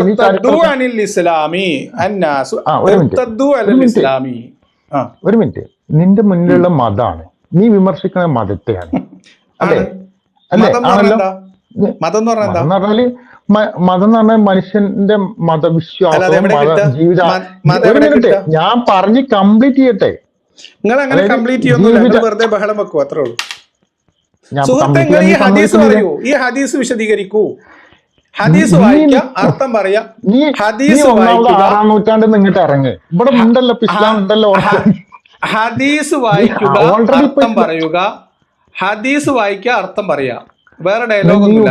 ഹദീസ് ഞാൻ എന്തുകൊണ്ട് ചുട്ടുകൊന്നു നീ എന്നോട് എന്തുകൊണ്ട് ചുട്ടുകൊന്നു എന്നൊന്നും ഞാൻ ചോദിച്ചിട്ടില്ല. ഹദീസ് വായിക്കുക, അർത്ഥം പറയാ. അതവിടെ പറയാന്നേ. ഹദീസ് ഞാൻ സ്ക്രീനിൽ കാണിച്ചിട്ടുണ്ട്. ഹദീസ് നീ വായിച്ച് നീ പറഞ്ഞു കൊടുക്കണ്ടല്ലോ ആളുകൾക്ക് ഓൾറെഡി. ഇപ്പൊ എനിക്കുള്ള മറുപടി ഹദീസ് വായിക്കുക, ഹദീസ് വായിച്ചോ പറഞ്ഞു കൊടുത്തോ. ഒന്നാമത് നീ വായിച്ചോ പറഞ്ഞു കൊടുത്തോ. ഒരു മിനിറ്റ് നീ എനിക്ക് ഒന്നാമത് എന്നിട്ട് ഇങ്ങനെ ഒന്നാമത് ഈ ഹദീസാണ് നിങ്ങൾക്ക് സമയം ഉണ്ടാവില്ല. കാരണം ഹദീസിൽ മാത്രം നിക്കല്ലേ, നീ മതത്തിലോട്ട് വാ. ഈ മതം കൊണ്ട് ഹദീസ് മതത്തിന്റെ ഭാഗമല്ലേ? ഒന്നാമത് ഈ മതം ഇസ്ലാമിന്റെ നിയമം, ഇസ്ലാം എന്ന് പറഞ്ഞ ഖുർആനും ഹദീസ് എന്താണ്? നീ അടക്കമുള്ള വിമർശകർ നടക്കൂല, ഈ നടക്കൂല, ഈ നമ്പർ ഒന്നും നടക്കൂല. വിഷയത്തിൽ സംസാരിക്കാൻ പറ്റും. മതമാണിത്. ഇസ്ലാം എന്ന് പറയുന്ന മതത്തിന്റെ 4ാം ഖലീഫയുടെ ചെയ്തി, മുഹമ്മദിന്റെ അധ്യാപനത്തിന്റെ അടിസ്ഥാനത്തിൽ ചെയ്ത ഒരു പ്രവൃത്തിയെക്കുറിച്ച് ഹദീസിൽ സഹിഹായി ഉദ്ധരിക്കപ്പെട്ട ഈ കാര്യത്തെക്കുറിച്ച് എന്താണ് നിങ്ങൾക്ക് പറയാനുള്ളത്? ഇതാണ് ചോദ്യം. ഈ ഹദീസ് വായിക്കുക, അർത്ഥം പറയുക, ഒരാൾക്ക് മതസ്വാതന്ത്ര്യം ഉണ്ടോ ഇല്ലേ? അതിനുശേഷം ഈ ഇങ്ങോട്ട് വരണം. ഒരു മിനിറ്റ് പിന്നെ നമുക്ക് ഈ നൂറ്റാണ്ടിലേക്ക് വരണം, 2025 വരണം. എന്റെ കയ്യിൽ ഇന്ന് നമ്മളെ നാട്ടിലെ മദ്രസകളിലെ കുട്ടികളെ പഠിപ്പിക്കുന്ന പുസ്തകമുണ്ട്. ഇതിൽ ഞാൻ നിങ്ങൾക്ക് ആ സാധനം ഓക്കെ. ഞാൻ ഒന്നാമത് അലി റളിയല്ലാഹു എന്തിനാണ് ഒരു മിനിറ്റ് ഞാൻ അതിന് മറുപടി പറഞ്ഞിട്ട് നീ വായിച്ചോ. എന്തിനാണ് അലി റളിയല്ലാഹു ആളുകളെ ചുട്ടുകൊന്ന് എന്നുള്ളതാണ് നിന്റെ ചോദ്യം ഉണ്ടായിരുന്നത്. രാജ്യദ്രോഹവും ഭരണാധികാരിയോടുള്ള വെല്ലുവിളിയും. രാജ്യദ്രോഹം നടത്തിയിട്ടുണ്ടെങ്കിൽ ഞാൻ കംപ്ലീറ്റ്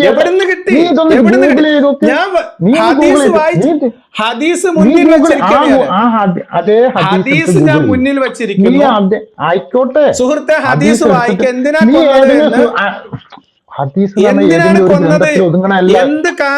എന്ത് കാരണത്തിനാണ് കൊന്നതെന്ന് ഹദീസിലുണ്ട്. എങ്ങോട്ടാ വേറെ എങ്ങോട്ടാ പോകുന്നത്? നീ ഏതെങ്കിലും ഒരു ഹദീസ് കൊടുത്തൊരു കാര്യമുണ്ടോ? ഞാൻ കൊന്നിട്ടില്ല എന്ന് ഞാൻ പറഞ്ഞോ? ഞാൻ കൊന്നിട്ടില്ല എന്ന് പറഞ്ഞോ? എന്താണ് കാരണം? എന്ത് കാരണത്തിന് ഞാനിവിടെ കൊന്നിട്ടില്ല എന്നുള്ളൊരു വാദം ഞാൻ വെച്ചോ? അങ്ങനെയാണെങ്കിൽ എനിക്ക് പറയാം, നിങ്ങൾ പറഞ്ഞ കളവാണ്.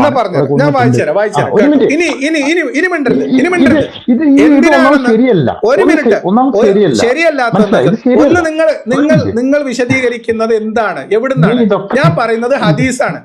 ഈ ഹദീസ് വായിക്കുകയും ഹദീസിൽ മാത്രം ജീവിക്കുന്ന മതമല്ലത് ഇസ്ലാം മതം തന്നെ ഉണ്ട് ഇവിടെ. മനസ്സിലായോ? ആദ്യം അത് മനസ്സിലാക്കുന്നത്. കാലഘട്ടത്തിൽ നിൽക്കുന്നതാണോ? അല്ല, ഇത് കഴിഞ്ഞ 1400 വർഷമായിട്ട് ഇത് ജനങ്ങളുടെ 1400 വർഷം മുതൽ 2026 വരെ ബന്ധിപ്പിക്കാൻ തയ്യാറായിട്ടാണ് ഞാൻ ഇവിടെ ഇരിക്കുന്നത്. അതല്ലേ ഇല്ല ഹമീദ്, ഇനി കുറച്ച്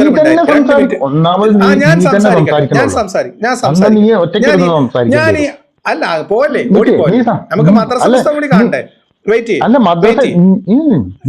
ഇതൊരു പ്രോഗ്രാമല്ലേ?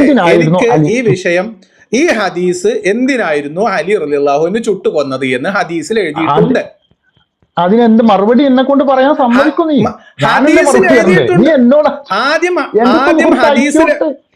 ആദ്യം ഹദീസിൽ എന്തുകൊണ്ടാണ് കൊന്നത് എന്നും എന്ത് കാരണത്തിനാണ് കൊന്നത് എന്നും ഹദീസിൽ എഴുതിയത് നമുക്ക് വായിക്കാം. ഒരു ഹദീസ് മാത്രമേ ഉണ്ടാവുള്ളൂ ഈ വിഷയത്തില്. നീ വേറെ ഹദീസ് ഉണ്ട്,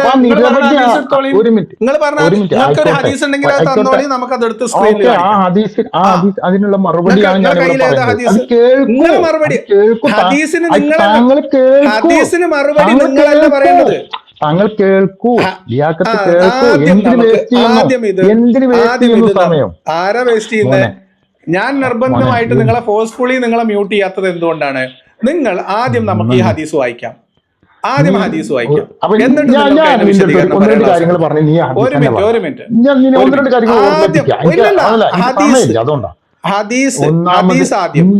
ആദ്യം ഇപ്പോൾ സ്ക്രീനിൽ കാണുന്ന ഹദീസ് ഞാൻ പറയട്ടെ. ഞാൻ ഈ ഹദീസ് സെർച്ച് ചെയ്യാൻ വേണ്ടി ഉപയോഗിച്ച കീവേഡുകൾ നോക്കൂ. ഈ ഹദീസ് സെർച്ച് ചെയ്യാൻ വേണ്ടി sunna.com-ൽ ഞാൻ സെർച്ച് ചെയ്ത ഹദീസ് കീവേഡുകൾ നോക്കൂ. ചേഞ്ച് റിലീജിയൻ, 2 കീവേഡ് സെർച്ച് ചെയ്യുന്നു. ഞാൻ ഇവിടെ ഗൂഗിളിൽ സെർച്ച് ചെയ്യുന്നു. രണ്ടും എന്താ വ്യത്യാസം? രണ്ടും അറിവല്ലേ? ഗൂഗിൾ ജൂതന്മാരുടെയാണ്. ഒരു മിനിറ്റ്, ഗൂഗിൾ ജൂതന്മാരുടെയാണ്. സുന്നി അപ്പൊ നമ്മളിപ്പോ വായിക്കുന്ന ഇംഗ്ലീഷ് ഹദീസ് വായിച്ചുകൊണ്ടിരിക്കുകയാണ്. ന്യായീകരിക്കാനുള്ള സമയം മിസ്സായിക്കൊണ്ടിരിക്കുകയാണ്. അത് ഇംഗ്ലീഷുകാരല്ലേ? യൂറോപ്യൻസിന്റെ അല്ലേ? ഇല്ല, sunna.com സൗദികളുടെയാണ്, സൗദി അറേബ്യയുടെയാണ് ഔദ്യോഗിക വെബ്സൈറ്റ്. അബദ്ധം വിളിച്ചു പറയരുത്. sunna.com സൗദി അറേബ്യയുടെ ഔദ്യോഗികമായിട്ട് ഇല്ല, അറബിയാണ്. ഇംഗ്ലീഷ് ഇപ്പുറത്ത് ഇംഗ്ലീഷും കാണുന്നുണ്ടല്ലോ. അറബി ഉണ്ട്, ഇംഗ്ലീഷും ഉണ്ട്. നിങ്ങൾ അറബി വേണമെങ്കിൽ അറബി വായിച്ചോ, ഇംഗ്ലീഷ് വേണമെങ്കിൽ ഇംഗ്ലീഷ് വായിച്ചോ. അപ്പൊ ഞാൻ എടുക്കുന്ന ഹദീസ് നീ എടുക്കൂല. ഏതാ ഹദീസ് നമ്പർ പറയും, നമുക്ക് നോക്കാം. പറഞ്ഞോ ഹദീസ് നമ്പർ. ഈ തെളിവ് എവിടെ? ഹദീസ് നമ്പർ ഈ പറയുന്ന കാര്യം അല്ല. ഒരു ഹദീസ് നമ്പർ പറഞ്ഞതിന് ഈ ഹദീസ് വേണ്ട, ഈ വിഷയം നമ്പർ നടക്കും. ധാർമ്മിക മൂല്യം പുലർത്തുന്ന ഞാൻ ഉത്തരം പറഞ്ഞു. നീ എന്നോടാ ചോദിക്കണേ ഇതിന്റെ തെളിവ് എവിടെ? അപ്പൊ ഞാൻ തെളിവ് എടുത്തു തരണം അല്ലേ? ആദ്യമേ തെളിവ് വെക്കണം. ഞാൻ തെളിവ് വെച്ചിട്ടാ പറയണേ. ഹദീസ് ഉണ്ട്, മുന്നിലുള്ള ഹദീസ് വായിക്കാൻ തയ്യാറുണ്ടോ ഇല്ലയോ? ഓക്കെ, ഞാൻ ഒരു മിനിറ്റ്, എനിക്ക് തെളിവല്ലേ. ഒരു മിനിറ്റ് അതുവരെ നിങ്ങൾ എടുക്കണ വരെ ഞാൻ വായിച്ചുതരാം. അന്നന്നാസ ഇർത്തദ്ദു അനിൽ ഇസ്ലാമി, കുറച്ച് ആൾക്കാർ ഇസ്ലാം ഉപേക്ഷിച്ച് തിരിച്ചുപോയി. എന്ത് കാര്യത്തിനെ കൊന്നതെന്ന് കൃത്യമായിട്ട് എഴുതിയിട്ടുണ്ട്, നമുക്ക് കാണാം. അപ്പം അലി അവരെ തീ കൊണ്ട് കൊന്നു, ചുട്ടുകൊന്നു. കാല ഇബ്നു അബ്ബാസ് പറഞ്ഞു, ലവ് കുന്തു അല്ലം, ഞാനാണെങ്കിൽ അങ്ങനെ ചെയ്യൂല, ഉഹറഖൂഹും, ഞാൻ കൊല്ലുമായിരുന്നു. കാല റസൂലുള്ളാഹി സ്വല്ലല്ലാഹു അലൈഹി വസല്ലം ലാ തുഅദ്ദബു ബിഅദാബില്ലാഹി അഹദ്, മീൻസ് ഞാനാണെങ്കിൽ അള്ളാന്റെ ശിക്ഷാരീതി കൊണ്ട് ശിക്ഷിക്കരുത് എന്ന നബി വചനം അനുസരിച്ച് ഞാൻ അവരെ അങ്ങനെ കൊല്ലൂലായിരുന്നു. വലൗ കുന്തു അന ലഖത്തൽതുഹും, പക്ഷെ ഞാനാണെങ്കിൽ അവരെ കൊല്ലുമായിരുന്നു. എന്തിന്റെ പേരില്? കാല റസൂൽ സല്ലല്ലാഹു അലൈഹി വസല്ലം, നബി പറഞ്ഞു, മൻ ബദ്ദല ദീനുഹു ഫഖ്തുലൂ. എന്താ ഈ പറഞ്ഞതിന്റെ അർത്ഥം? കുറച്ച് ആളുകൾ ഇസ്ലാം ഉപേക്ഷിച്ച് മുർത്തദ്ദായി പോയി, അവരെ അലി റളിയല്ലാഹു അൻഹു തീയിട്ട് കൊന്നു. ഇബ്നു അബ്ബാസ് വന്നിട്ട് പറഞ്ഞു, അള്ളാഹുവിന്റെ ശിക്ഷാരീതിയാണ് തീ കൊണ്ടുള്ള ശിക്ഷ, അത് ചെയ്യരുത് എന്ന് നബി പറഞ്ഞത് കൊണ്ട് ഞാനാണെങ്കിൽ അവരെ തീയിട്ട് കൊല്ലൂലായിരുന്നു, അല്ലെങ്കിൽ കൊല്ലാൻ പാടില്ലായിരുന്നു. അതേ സമയത്ത് ആരെങ്കിലും ഒരാൾ അവന്റെ ദീൻ ഉപേക്ഷിച്ചാൽ അവനെ കൊല്ലണം എന്ന് പറഞ്ഞ ഹദീസിന്റെ അടിസ്ഥാനത്തിൽ ഞാനാണെങ്കിലും അവരെ കൊല്ലുമായിരുന്നു എന്ന് ഇബ്നു അബ്ബാസ് പറഞ്ഞു. അപ്പൊ അതോടുകൂടി മുർത്തദ്ദിനെ കൊല്ലേണ്ടത്, മുർത്തദ്ദുകളെ കൊല്ലേണ്ടത് തീയിട്ടിട്ടല്ല, പക്ഷെ കൊല്ലണമെന്ന് ഇസ്ലാമിൽ നിയമമുണ്ടെന്ന് ഹദീസ് പറയുന്നു. ഇനി നമുക്ക് ഈ നൂറ്റാണ്ടില്, ഞാനും നിങ്ങളും ജീവിക്കുന്ന നൂറ്റാണ്ടിൽ, നിങ്ങളുടെ നാട്ടിലെ സമസ്ത കേരള ഇസ്ലാം മത വിദ്യാഭ്യാസ ബോർഡിന്റെ 12ാം ക്ലാസ്സിലെ ഫിഖ് എന്ന് പറയുന്ന പുസ്തകം കയ്യിലെടുക്കുക. നമ്മൾ ഇപ്പത്തെ പറയട്ടോ, ഇത് പണ്ട് ചരിത്രത്തിലെ മുതൽ പറഞ്ഞുതരാം, വായിച്ചുതരാം. നിങ്ങൾ അതിന് അർത്ഥം പറഞ്ഞാൽ മതി. മാ യജിബു അലൽ ഇമാമി ഔ നായിബിഹി അൻ യഉമുറുഹു ബിൽ ഔദി ഇലൽ ഇസ്ലാമി ഫൈദാ അസ്ലം സഹ ഇസ്ലാമുഹു വതുരിക ഫഇല്ലം യഅദു ഫയഖ്തുലൂഹു അൽ ഹാകിമു ബിളർബിൻ റഖബത ലാ ബിഗൈരിഹി ബിലാ ഇംഹാലിൻ. ഹദീസ് പറയേണ്ടത് എന്ത് കാരണം കൊണ്ട്? ഖാല സല്ലല്ലാഹു അലൈഹി വസല്ലം മൻ ബദ്ദല ദീനുഹു ഫഖ്തുലൂഹു. ബുഖാരി. ഇത് നമ്മുടെ നാട്ടിൽ അന്ന് അലിയോട് ഇബ്നു അബ്ബാസ് പറഞ്ഞ അതേ ഹദീസ് കോട്ട് ചെയ്തുകൊണ്ട് ഇന്ന് നമ്മുടെ നാട്ടിലുള്ള മദ്രസകളിൽ സമസ്ത കേരള ഇസ്ലാം മത വിദ്യാഭ്യാസ ബോർഡിന്റെ, Samastha Kerala Islam Matha Vidyabhyasa board Samasthalayam Chelari Thenhipalam PO Malappuram district Kerala state India pincode 673. ഇനി അവിടുത്തെ ഫോൺ നമ്പർ വേണമെങ്കിൽ പറയാം, നിങ്ങൾ വിളിച്ചു ചോദിക്കുക അങ്ങനെ ഉണ്ടോ ഇല്ലേന്ന്. ഇത് ഔദ്യോഗിക സമസ്ത 12ാം ക്ലാസ്സിലെ കുട്ടികളെ പഠിപ്പിക്കുന്ന പുസ്തകത്തിൽ മുർത്തദിന്റെ മേൽ നിർബന്ധമായിട്ടുള്ള കാര്യം എന്ന് പറയുന്നത് ഇമാമ് അല്ലെങ്കിൽ അയാൾ ചുമതലപ്പെടുത്തിയ ആളോ ഇയാളോട് ഇസ്ലാമിലേക്ക് തിരിച്ചു വരാൻ ആവശ്യപ്പെടണം. അങ്ങനെ തിരിച്ചു വരികയാണെങ്കിൽ അദ്ദേഹത്തിന് അത് മതി, അതിൽ ശിക്ഷയിൽ നിന്ന് ഒഴിവാകും. തിരിച്ചു വരാൻ തയ്യാറായിട്ടില്ലെങ്കിൽ അവനെ കൊല്ലണം. എന്താണ് ആ കൊല്ലണം എന്ന് പറയുന്നതിന്റെ തെളിവ്? അത് മുഹമ്മദ് നബി പറഞ്ഞ ഹദീസാണ്, മൻ ബദ്ദല ദീനുഹു ഫഖ്തുലു. അപ്പൊ 1400 കൊല്ലം മുൻപ് അലി മതം വിട്ടവനെ കൊല്ലാൻ ഉപയോഗിച്ച തെളിവും നമ്മുടെ നാട്ടിലെ മദ്രസയിലെ കുട്ടികളെ മതം വിട്ടവനെ കൊല്ലണം എന്ന് പഠിപ്പിക്കാൻ വേണ്ടി ഉദ്ധരിക്കുന്ന തെളിവും ഒരേ ഹദീസാണ്, മൻ ബദ്ദല ദീനുഹു ഫഖ്തുലു. ഇസ്ലാമിൽ മതസ്വാതന്ത്ര്യം ഉണ്ട് എന്ന് പറയണമെങ്കിൽ നിങ്ങൾ ഈ ഹദീസിനെയും നമ്മുടെ നാട്ടിലെ സമസ്ത പഠിപ്പിക്കുന്ന ഈ പുസ്തകത്തെയും തള്ളിക്കൊണ്ട് പറഞ്ഞോളി. അത് തള്ളിക്കളഞ്ഞിട്ട് നിങ്ങൾ ഇസ്ലാമിൽ അങ്ങനെ നിയമമല്ലാന്ന് വിശദീകരിച്ചോളി. എന്തുകൊണ്ട്? നിങ്ങളെ ന്യായം പറഞ്ഞോളി. ഇത് രണ്ടും അംഗീകരിക്കുന്നുണ്ടോ ഇല്ലെന്ന് ആദ്യം പറയണം, എന്നിട്ട് നിങ്ങൾ വിശദീകരിച്ചോളി. എനിക്ക് സമയം തരുമല്ലോ അല്ലേ? അതെ, ഓക്കെ. അതായത് ഇത് ഓക്കെ. ഒന്നാമത് ഇസ്ലാം ഉപേക്ഷിച്ചവരെ കൊല്ലുക എന്നാണ്. ഇസ്ലാം എന്ന് പറഞ്ഞാൽ സമാധാനം എന്ന ഒരു അർത്ഥം കൂടിയുണ്ട്. ഇസ്ലാമിലേക്ക് തിരിച്ചു വരിക എന്ന് പറഞ്ഞാൽ സമാധാനത്തിലേക്ക് വരിക എന്നുള്ള അർത്ഥം കൂടിയുണ്ട്. സംസാര ഭാഷയിൽ അങ്ങനെ വരും. മനസ്സിലായോ? അതായത് ഇസ്ലാം ഉപേക്ഷിക്കുക എന്ന് പറഞ്ഞാൽ അവിടെ തീവ്രവാദ പ്രവർത്തനം നടത്തിയ ആളുകളെ കൊല്ലാറുണ്ട്. ശരീഅത്ത് നിയമമുള്ള നാട്ടിൽ ഇസ്ലാം വിരുദ്ധ പ്രവർത്തനം നടത്തിയ ആളുകളെ കൊല്ലാനുള്ള അധികാരം അവിടുത്തെ ഭരണാധികാരിക്ക് ഉണ്ട്. ഇതിൽ തർക്കമൊന്നുമില്ല. അത് അവിടുത്തെ ഭരണാധികാരിക്കാണ്. ശരീഅത്ത് നിലവിലുള്ള നാട്ടില് തീർച്ചയായിട്ടും ആ ഭരണാധികാരിക്ക് ആ അവകാശം ഉണ്ടാവണം. കാരണം എന്താ വെച്ചാൽ അവിടെ തീവ്രവാദ പ്രവർത്തനവും സാമൂഹ്യ വിരുദ്ധ പ്രവർത്തനവും നടത്തിക്കഴിഞ്ഞാൽ ആ സമൂഹം ഇങ്ങനെ മുന്നോട്ട് പോകും. നമ്മുടെ നാട്ടിൽ അനുവദിക്കുമോ? ഇല്ല. നമ്മുടെ നാട്ടിലും തീർച്ചയായിട്ടും ഒരു ഭരണഘടന നിലവിലുള്ള നാട്ടിൽ ഭരണഘടനാ ലംഘനം നടത്തിയ ആളുകളെ കൊന്നിട്ടുണ്ട്. അപ്പൊ ഇസ്ലാം ചെയ്യുമ്പോൾ അത് തെറ്റും, അല്ലെങ്കിൽ ശരീഅത്ത് നിയമം എന്നുള്ള നാട്ടിലെ ചെയ്യുമ്പോൾ തെറ്റും, ഇവിടെ ചെയ്യുമ്പോൾ അത് ശരി എന്ന് പറയുന്നതിൽ ന്യായമില്ല. മനസ്സിലാവുണ്ടോ എനിക്ക്? ഇതാണ് എനിക്ക് ആ വിഷയത്തിൽ പറയാനുള്ളത്. കാരണം ഇസ്ലാം എന്ന് പറയുന്നത് മറുപടി കഴിഞ്ഞോ? കഴിഞ്ഞ ഞാൻ പറയുമല്ലോ. അല്ല, അങ്ങനെ പറയാൻ പറ്റില്ല. നിങ്ങൾ ഈ പറഞ്ഞ ഈ വാദത്തിലുള്ള മറുപടി നിങ്ങൾ പറഞ്ഞത്, ഒരു മിനിറ്റ്, ഞാൻ ഈ രണ്ട് പോയിന്റും ഞാൻ അംഗീകരിക്കുന്നു. സമസ്ത അങ്ങനെ പഠിപ്പിക്കുന്നുണ്ടെങ്കിൽ അതിലൊരു തെറ്റില്ല. അത് ഈ ഇന്ത്യൻ ഭരണഘടനയിൽ നിലവിലുള്ള ഈ ഇന്ത്യയിലല്ല, അത് ശരീഅത്ത് ഉള്ള നാട്ടിലാണ്. തീർച്ചയായിട്ടും ഇസ്ലാം വിരുദ്ധ പ്രവർത്തനം എന്ന് പറഞ്ഞാൽ ഒന്നുമല്ല, ഒരുപാട് കാര്യങ്ങളുണ്ട്. ഇപ്പൊ നസീർ നാസ് പറഞ്ഞില്ല, സ്വന്തം വീട്ടിൽ കയറിയിട്ട് നിങ്ങൾക്ക് വേണമെങ്കിൽ ഭാര്യയെ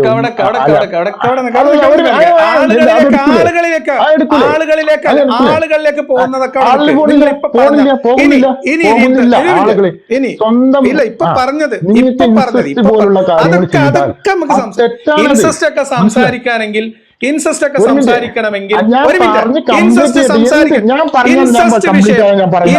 വിഷയം സംസാരിക്കാൻ ആർജവമുള്ള ആളുകൾ നിങ്ങളുടെ കൂട്ടത്തിലുണ്ടെങ്കിൽ സമസ്തയിൽ നിന്നൊരു മൂല്യരെ, മുജാഹിദിന്റെ സംസ്ഥാന കമ്മിറ്റിയിൽ നിന്ന് ഒരു മൂല്യരെ കൊണ്ടുവന്ന് നമുക്ക് സംസാരിക്കാം. അല്ലാത്ത വർത്താനൊന്നുമില്ല.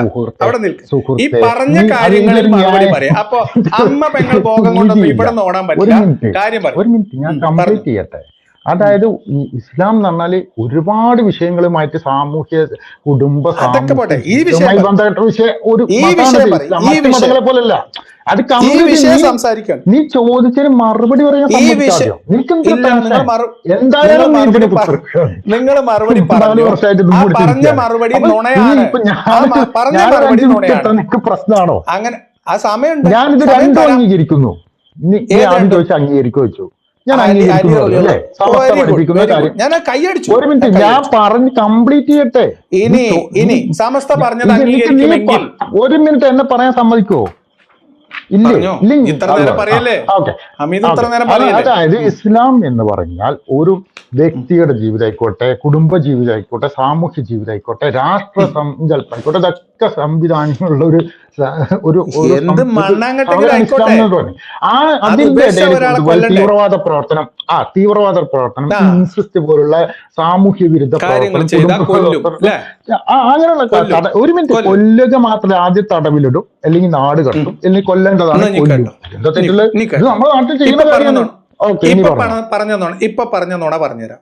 നമ്മളിവിടെ ഒരാൾ മുർത്തദായാൽ കൊല്ലുന്നതുമായി ബന്ധപ്പെട്ട കാര്യം പറഞ്ഞപ്പോ അദ്ദേഹം പറഞ്ഞു ഇങ്ങനെ കൊല്ലുന്നതിനെ അദ്ദേഹം ന്യായീകരിക്കുന്നു. അങ്ങനെ സമസ്ത പഠിപ്പിക്കുന്നതിന് ഒരു തെറ്റുമില്ല എന്ന് പറയുന്നു. അത് സത്യസന്ധതക്ക് കയ്യടി. രണ്ടാമത്തെ കാര്യം ഇദ്ദേഹം വളച്ചൊടിച്ച് പറയാൻ ശ്രമിച്ചത് ഇസ്ലാം എന്ന് പറഞ്ഞാൽ സമാധാനമാണ്.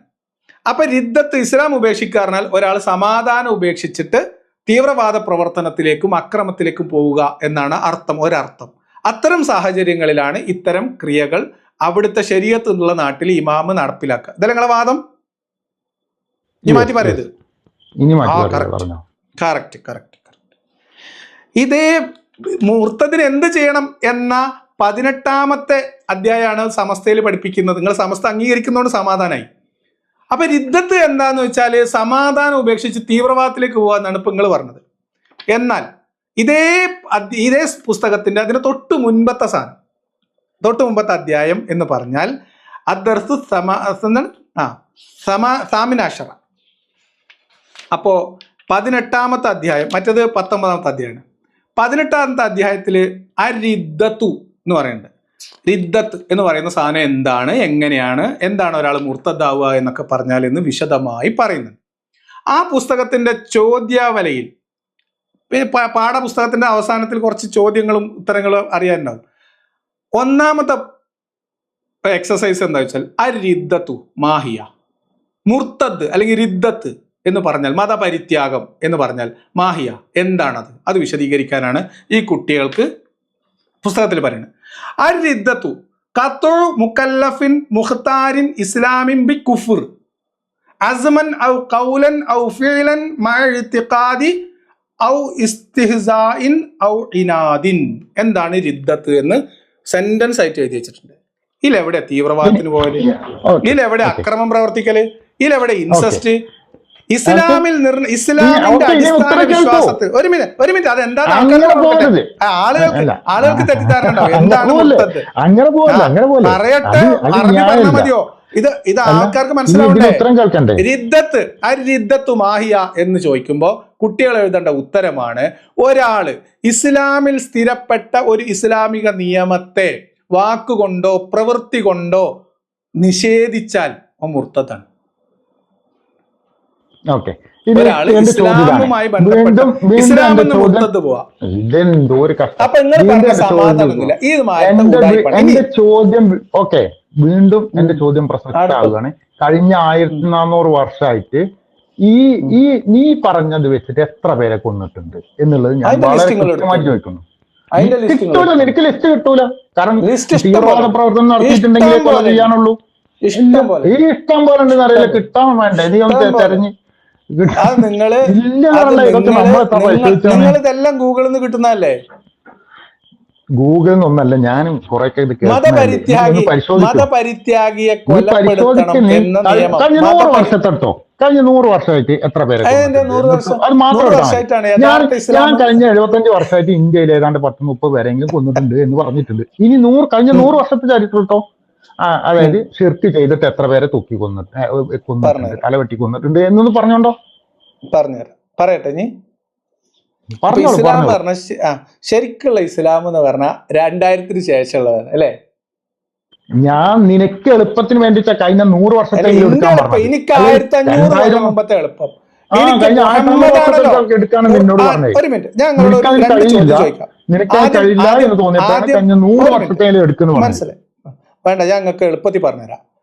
ഖുർആനാണ് ഇസ്ലാമിന്റെ അടിസ്ഥാന പ്രമാണം എന്ന് നിങ്ങൾ വിശ്വസിക്കുന്നുണ്ടോ? അതിലിപ്പോ തർക്കമൊന്നുമില്ല. എന്താ ചോദ്യം വേണ്ടാത്ത? വ്യക്തതക്ക് ആ ചോദ്യം ആ വിഷയത്തിൽ നിന്ന് മാറാതിരിക്കാനാണ്, ഇനി മാറാതിരിക്കാനാണ്. ആ ഖുർആനിന്റെ വിശദാംശങ്ങൾ നമുക്ക് വിശദീകരിച്ച് തരാനും അത് ജീവിതത്തിൽ പകർത്തി മാതൃക കാണിക്കാനും വന്ന ആളാണ് മുഹമ്മദ് നബി. തർക്കമല്ലല്ലോ?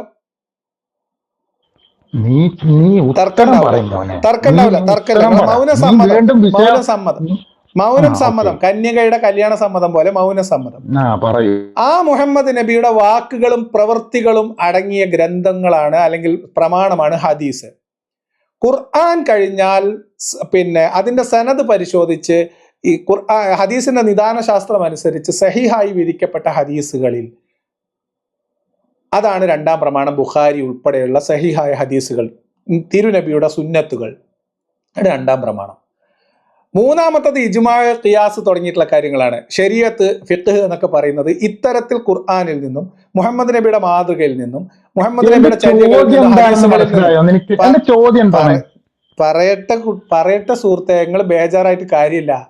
അപ്പൊ ഇതാണ് ഇസ്ലാം എന്നിരിക്കെ ഇസ്ലാമിൽ ഒരു കാര്യം മാത്രവുമല്ല, മുഹമ്മദ് നബിയും അവരുടെ സഹാബികളും ഖുലഫാഉർ റാഷിദീങ്ങളുടെ ഭരണവും ഇതാണ് ഏറ്റവും ഉത്തമമായിട്ടുള്ള ഇസ്ലാം നിലനിന്ന നൂറ്റാണ്ട്. അതിലും തർക്കമല്ല, സലഫുകൾ. അപ്പൊ അതാണ് ഇസ്ലാം എന്നിരിക്കെ 100 കൊല്ലത്തിന്റെ ഇടയിൽ സംഭവിച്ചത് മാത്രമാണ് ഇസ്ലാം എന്ന് പറയുന്നത്. എന്തിനാന്നറിയോ നിങ്ങൾക്ക്?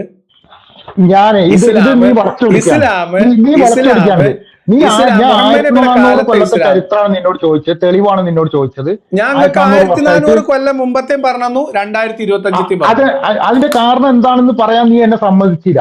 അവിടെ തീവ്രവാദ പ്രവർത്തനം നടത്തി എന്നുള്ളത്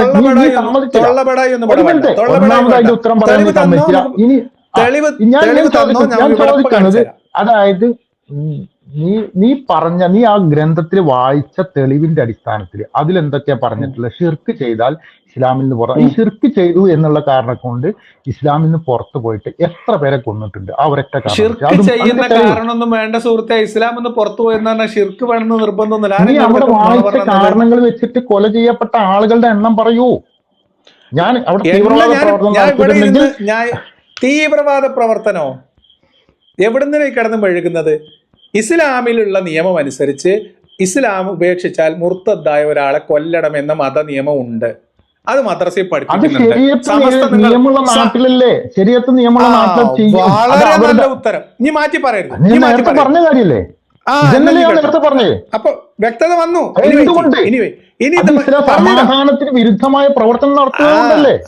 പറഞ്ഞുതരാം. സമാധാനത്തിന് വിരുദ്ധമായ പ്രവർത്തനമാണ് ഇസ്ലാം ഉപേക്ഷിച്ച് പോകാറുള്ളത്. ഒരാളെ കൊല്ല, അതായത് വ്യക്തി സ്വാതന്ത്ര്യം ഉപയോഗിച്ച ഒരാൾ. ഒരു വിശദീകരണമല്ല. ഇവിടെ കിടന്ന്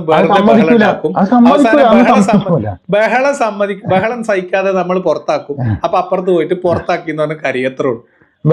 ഞാൻ എവിടെ പോയി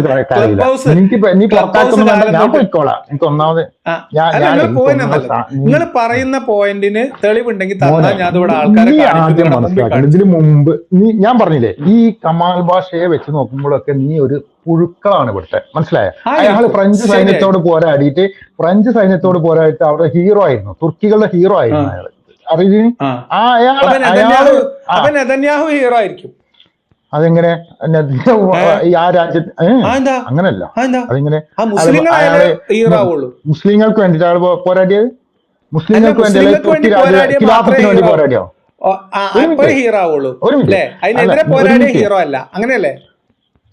ഞാൻ പറയുന്നത് ശ്രദ്ധിച്ചു കേൾക്ക്. എങ്ങനെ എനിക്കും ആരിഫിനൊക്കെയാണ് നെതന്യാഹു ഹീറോ, ഞങ്ങൾക്ക്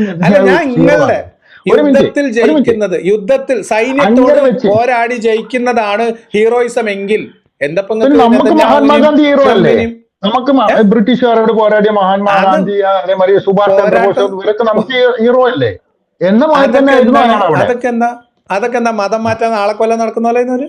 അയാൾ മതം മാറ്റാനാണ് ആളെ കൊന്ന് അയാൾ ഹീറോ ആയത്? അല്ല, അവരുടെ അധിനിവേശം നടത്തിയ, അതായത് ഫ്രഞ്ച് സൈന്യത്തോട് പോരാടിയ ഒരാളായിരുന്നു. ശരി, നല്ലൊരു അപ്പൊ അങ്ങനെ നോക്കും. ഞാൻ പറഞ്ഞ് കംപ്ലീറ്റ് ചെയ്തിട്ട് ഞാൻ പോയിക്കോളാം.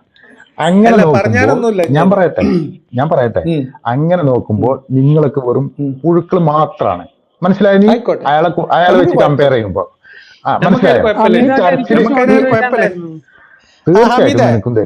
ആ ചോദ്യം കൂടി ചോദിച്ച് അമിത അതിന്റെ ഉത്തരവോടി പറഞ്ഞിട്ട് നമുക്ക് നിർത്താം. കുറെ നേരമായി. അല്ല അമിത, ഞങ്ങള് നേരത്തെ കുറെ പറഞ്ഞിരുന്നല്ലോ മതം അങ്ങനെ ഇങ്ങനെ എന്നുള്ളതൊക്കെ.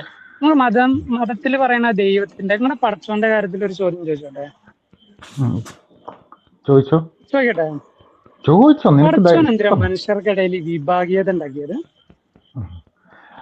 മനുഷ്യനെ നീ കേട്ടിട്ടില്ലേ? നിങ്ങളെ ഞാൻ പല ഗോത്രങ്ങളാക്കി തിരിച്ചത് നിങ്ങൾ തിരിച്ചറിയാൻ വേണ്ടിയാണ്. പിന്നെ നമ്മളെല്ലാം ഒരേമാതിരിയായ നമുക്ക് മനുഷ്യനെ തിരിച്ചറിയാൻ പറ്റുമോ?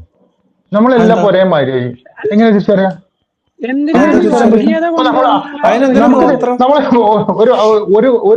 ഞാൻ ഒരു ലോഡ് മത്തി നിന്റെ മുന്നിലിട്ട് ഞാൻ 4 മത്തി എടുത്തിട്ട് തിരിച്ചയക്കട്ടെ, നിന്നോട് എടുക്കാൻ പറഞ്ഞാൽ നിനക്ക് എടുക്കാൻ പറ്റുമോ? പറ്റൂല, തിരിച്ചറിയാൻ പറ്റില്ല. നമ്മളെന്താ ഉണക്കാൻ പറ്റിയോ? നീ രണ്ടാൾ കൂടി ചോദിക്കല്ലേ? ഓന്റെ ചോദ്യം ഉദാഹരണം മനസ്സിലായില്ല. നിങ്ങള് അതായത് പല ഗോത്രങ്ങളാക്കി തിരിച്ചിട്ടുള്ളത് എന്താ വെച്ചാൽ മനുഷ്യർ തിരിച്ചറിയാൻ വേണ്ടിയിട്ടാണ് അല്ലേ? എന്തുകൊണ്ടാണ് അങ്ങനെ ആക്കിയത്? എന്താ പ്രശ്നം? എന്താ പ്രശ്നം? അതെന്താ പ്രശ്നം? ഈ അള്ളാന്റെ പടച്ചോന്റെ അടുത്ത് സ്വീകാര്യപ്പെട്ട മതം ഇസ്ലാം മാത്രമല്ലേ? തീർച്ചയായിട്ടും സമാധാനമാണ്. സമാധാനം എന്നാണ് ഇസ്ലാം എന്ന് പറഞ്ഞാൽ ദൈവത്തിന് കീഴ്പ്പെട്ടവൻ എന്നുകൊണ്ട് സമാധാനത്തിന്റെ കാര്യം പറഞ്ഞല്ലോ. ശരി. അപ്പൊ ഇസ്ലാം സമാധാനം മാത്രമാണ്. അപ്പൊ ഈസാ നബിയും മൂസാ നബിയും സമാധാനത്തിന്റെ ആൾക്കാരായിരുന്നല്ലോ, അവര് വേറെ എന്തിന്റെയൊക്കെ ആൾക്കാരായിരുന്നല്ലോ. ആര് പറഞ്ഞു? ഈസാ നബി മൂസാ നബി ഒക്കെ മുസ്ലിങ്ങളായിരുന്നല്ലോ. ആരെങ്കിലും പറയണ്ടോ വേറെ മതക്കാരാണെന്ന്? ഏതെങ്കിലും മുസ്ലിം പറയാറുണ്ടോ? തെളിവെവിടെ? നീ മദ്രസ ശേഷമുള്ളതല്ലേ? എന്ത് മദ്രസയിൽ 9ാം ക്ലാസ് വരെ പോയതുണ്ടായി. ഈസാ നബി മുസ്ലിം അല്ലേ? എനിക്ക് മദ്രസയിലെ കാര്യത്തിൽ ഞാൻ ലിയാഖത്ത് ഭായിനെക്കാളും ഈസാ നബി മുസ്ലിം അല്ല എന്നാണോ ഈ പറഞ്ഞേ? തെളിവ് എവിടെ? നീ ഈസാ നബി വിളിച്ച ദൈവത്തിന്റെ പേരെന്ന് പറഞ്ഞ നീ ഈസാ നബി വിളിച്ച ദൈവം ഇസ്ലാം എടോ ഈസാ നബി മൂസാ നബിക്കും ഒക്കെ മുമ്പുണ്ട്. ഇബ്രാഹിം നബിയുടെ കാലത്തുണ്ട്. ഇബ്രാഹിം നബിയുടെ മക്കളാണ് ഈ ഈസാ നബി മൂസാ നബി ഒക്കെ. ഇബ്രാഹിം നബിയുടെ 2 മക്കൾ, ഒന്ന് ഇസ്മായിലും ഇസ്ഹാഖും. ഞാൻ പറഞ്ഞ കംപ്ലീറ്റ് ചെയ്യട്ടെ, അപ്പൊ എനിക്ക് മനസ്സിലാവും. ഒന്ന് ഇസ്മായിൽ നബിയും ഒന്ന് ഇസ്ഹാഖും. ഇസ്ഹാഖിന്റെ പരമ്പരയിൽപ്പെട്ട ആളുകളാണ് മൂസാ നബി ഈസാ നബി ഒക്കെ. മനസ്സിലായോ? ജെറുസലേം കേന്ദ്രീകരിച്ച് അല്ലെങ്കിൽ ഇസ്രായേൽ കേന്ദ്രീകരിച്ച് പലസ്തീൻ കേന്ദ്രീകരിച്ച് വന്ന ആ പ്രദേശത്ത് വന്ന ആളുകളാണ് അവരൊക്കെ. അവർക്ക് പ്രവാചകന്മാരാണ്. അവരൊക്കെ വിളിച്ച ദൈവത്തിന്റെ പേരെന്തായിരുന്നു? ഈസാ നബി. നീ പറ ഈസാ നബി വിളിച്ച ദൈവത്തിന്റെ നിങ്ങളല്ലേ ഇസ്ലാമിന്റെ ആള്? ചോദിക്കും. എന്താ സംശയം? അല്ലാഹു നിങ്ങളുടെ അടുത്ത് ഞാൻ ചോദിക്കുമ്പോ നിങ്ങൾ എന്റെ അടുത്ത് ചോദിക്കണോ? ഞാൻ പറഞ്ഞുതരാം. ഈസാ നബി വിളിച്ചത് പേര് എലോഹീം എന്നാണ്, അല്ലേ? സംശയം ഉണ്ടെങ്കിൽ നീ ഗൂഗിൾ സെർച്ച് ചെയ്തോ. പേരെന്താ മാറിപ്പോയി? ആ അറബി ഭാഷയിലേക്ക് ഒന്ന് മാറിപ്പോയി. അറാമിക്കിലായിരുന്നു. ഒരു മിനിറ്റ് മുത്തേ കരള ഒന്ന് നിർത്തും. അതായത് അത് അറാമിക് ഭാഷയായിരുന്നു ഈസാ നബി സംസാരിച്ചത്. ഈസാ നബി സംസാരിച്ച ആ ഭാഷയിൽ എന്താണ് എലോഹീം എന്നാണ് വിളിച്ചത്. അവിടുന്നാണ് അറബി. അതേസമയം എബ്രായ ഭാഷയിലാണ്. അള്ളാഹ്ക്ക് എല്ലാ ഭാഷയും തുല്യല്ലേ മോനെ? ദൈവം ഞാൻ ദൈവം അല്ല, ഞാൻ ചോദിക്കട്ടെ അള്ളാഹ്ക്ക് എല്ലാ ഭാഷയും തുല്യാണ്. പിന്നെ എന്തിനാ മറ്റേ എവിടെയാണ് സ്വർഗത്തിൽ അറബി മാത്രമാക്കിയത്? അതിപ്പോ ആരാ എന്നോട് പറഞ്ഞു? സ്വർഗത്തിൽ അറബി മാത്രമേ ഉള്ളൂ, ഇംഗ്ലീഷ് മാത്രമേ ഉള്ളൂ. അത് നീ അവിടെ പോയി വന്നിട്ടുണ്ടോ? അവിടെ പോയി വന്നവരാരെയും പറഞ്ഞു? നീ അല്ല പോയി വന്ന അതിനെ കുറിച്ച് നമ്മൾ വരുന്ന കാര്യത്തില്ല, കഴിഞ്ഞ കാര്യത്തെ കുറിച്ച് നമ്മൾ ചോദിക്കും. ചോദ്യം ചോദിക്കാണ്. ഇപ്പൊ ഞാൻ പറഞ്ഞത് അല്ല, എനിക്കറിയില്ല. ഞാൻ സ്വർഗത്തിൽ പോയി വന്നിട്ടില്ല. നീ വന്നിട്ടുണ്ടാവും, അതുകൊണ്ടായിരിക്കും നീ അറബി എന്ന് പറയുന്നത്, അല്ലേ? ഒരു പക്ഷെ അറബി തന്നെ ആയിരിക്കും. ഇനിയിപ്പോ അറബി തന്നെ ആയിക്കൂടാന്നും പറയാൻ പറ്റില്ല. നല്ല ഭാഷയില്ല. അറബിക്ക് എന്തെങ്കിലും കുഴപ്പമുണ്ടോ?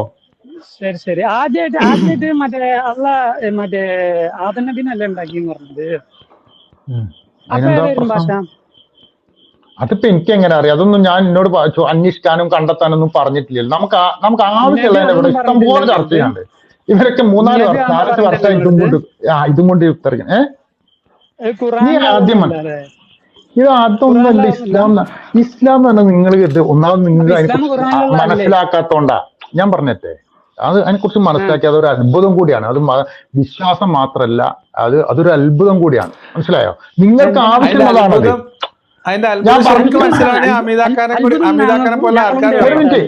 ഒരു മിനിറ്റ് അത് ഒന്നാമത് മനുഷ്യർക്ക് ആവശ്യമുള്ള കാര്യങ്ങളാണത്. അതാണ് പ്രശ്നം. അതാണ് അതിന്റെ മെയിൻ കാര്യം. എത്ര ഇപ്പൊ നേരം വളർത്തി എണീച്ച നീ നിന്റെ മക്കളോട് പറയും കയ്യും മുഖമൊക്കെ കഴുകണം എന്നറിയില്ലേ? പറയാറില്ലേ? നിനക്ക് മക്കളുണ്ടെങ്കിൽ നീ പറയില്ലേ? നിന്റെ ഉമ്മ നിന്നോട് പഠിച്ചില്ലേ? ഇസ്ലാം അത് ഓൾറെഡി പറയുന്നു. നേരം വളർത്തി എണീച്ച കഴിയൊക്കെ പറയുന്നില്ലേ? നിങ്ങൾക്കറിയോ ഇതാണ് പറഞ്ഞത്. മറ്റുള്ളവർ എന്ത് ചെയ്യുന്നതല്ല, ഇസ്ലാം അത് പറയുന്നുണ്ടോ ഇല്ലേ എന്നുള്ളതാണ്. ഇനി ഒരു കുട്ടി ജനിക്കുമ്പോ ആ കുട്ടിക്ക് പിതാവ് ഉണ്ടായിരിക്കുക, അതിന് അഡ്രസ് ഉണ്ടായിരിക്കുക, അതിന്റെ ഭക്ഷണ സ്വാതന്ത്ര്യം, അതിന് ഭക്ഷണാവകാശം, മുലപ്പാലിന്റെ കാര്യം വരെ പറയുന്നുണ്ട്. മനസ്സിലുണ്ടോ? ഭക്ഷണാവകാശം, എന്താണ് വിദ്യാഭ്യാസ അവകാശം, വിവാഹ അഭിപ്രായ സ്വാതന്ത്ര്യം. പൊങ്ങാത്തൊന്നും പറയലുണ്ട് അമീദ്ക്ക. അല്ല ഇതില്ല എന്നുള്ള വാദമുണ്ടോ? അത് ഞാൻ ചോദിക്കണല്ലേ? ഇല്ലാത്തത് പറയട്ടെ. ഞാൻ ഈ പറഞ്ഞ 2 കാര്യങ്ങൾ ഞാൻ ചോദിക്കുന്ന മറുപടി ഇതൊന്നും ലോകത്തിന് വേണ്ട കാര്യങ്ങളാണ്. ഇത് മനുഷ്യർക്ക് വേണ്ട കാര്യങ്ങളാണ്. സംസാരിച്ചില്ല, ഇത്രയും നേരം സംസാരിച്ചില്ല. ഇനി സംസാരിക്കണേ നമ്മൾ സംസാരിക്കും. പറയും. അല്ല, നിങ്ങളാണ് പറഞ്ഞത്. ഇപ്പൊ എന്താ പറഞ്ഞോണ്ടിരുന്നത്? പറയും. അതായത് ഒരു കുട്ടി ജനിക്കുമ്പോ മനുഷ്യർക്ക് ആവശ്യം ഒരു കുട്ടി ജനിക്കുമ്പോ ആ കുട്ടി പ്രൊട്ടക്റ്റഡ് ആണ്. ഒന്നാമത് ആ കുട്ടിയുടെ ഭക്ഷണാവകാശം ഇസ്ലാം നൽകുന്നുണ്ട്. നീ അറിയാം 2 വയസ്സ് മുലപ്പാൽ കൊടുക്കാൻ പറയുന്നുണ്ട്. അത് കഴിഞ്ഞിട്ട് ആ കുട്ടിയുടെ ഭക്ഷണത്തിന് പിതാവിനെ ചുമതലപ്പെടുത്തിയിട്ടുണ്ട്. ആ കുട്ടിക്ക് വിദ്യാഭ്യാസം ഉണ്ടായിരിക്കണം. കാരണം വിദ്യാഭ്യാസം ഉണ്ടെങ്കിൽ ആ കുട്ടി ഇസ്ലാമില് ഒരു മിനിറ്റ് ഞാൻ കംപ്ലീറ്റ് ചെയ്യട്ടെ. അതായത് വിദ്യാഭ്യാസം എന്ന് പറഞ്ഞാൽ അടിസ്ഥാന വിദ്യാഭ്യാസം എന്ന് പറഞ്ഞാൽ ആ ഖുർആൻ ആ കുട്ടി മനസ്സിലാക്കിയിരിക്കണം, ഒരു മനുഷ്യൻ മനസ്സിലാക്കിയിരിക്കണം. അതായത് ഇത് ഏതെങ്കിലും ഒരു ലോകത്ത് നമ്മൾ ആകെ ഇടയ്ക്കറല്ല, ഞാൻ കംപ്ലീറ്റ് ചെയ്തോട്ടെ, ഞാൻ കംപ്ലീറ്റ് ചെയ്തോട്ടെ. ഇതാണ് ഇത് കുരു പൊട്ടും. ഒന്ന് വെയിറ്റ് ഉണ്ടോ ഞാൻ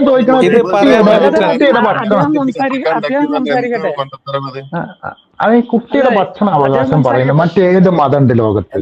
ഇത് ആവശ്യമുള്ള കാര്യമില്ലേ? നീ ഒരാളുടെ ഞാനൊന്ന് ഇടപെടാം. ആഷിഖ് ഹമീദ് ഞാനൊന്ന് ഇടപെടാണ്, ഒരു മിനിറ്റ്. അതായത് ഹമീദ് പറഞ്ഞ കാര്യങ്ങള്, ഹമീദിന്റെ സങ്കല്പത്തിൽ ഇസ്ലാമിനെ കുറിച്ച് പറയാണ്. ഹമീദ് വളരെ തന്ത്രപരമായിട്ട് വിദ്യാഭ്യാസ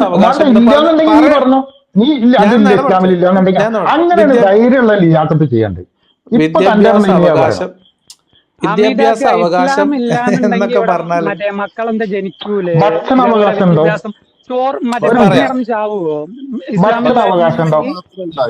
ഒരു മിനിറ്റ് ഞാൻ പറയട്ടെ. ഞാനൊന്ന് ഇലിയാക്കത്ത് മാത്രം സംസാരിക്കും, അല്ലെങ്കിൽ ആഷിക്ക് മാത്രം സംസാരിക്കും.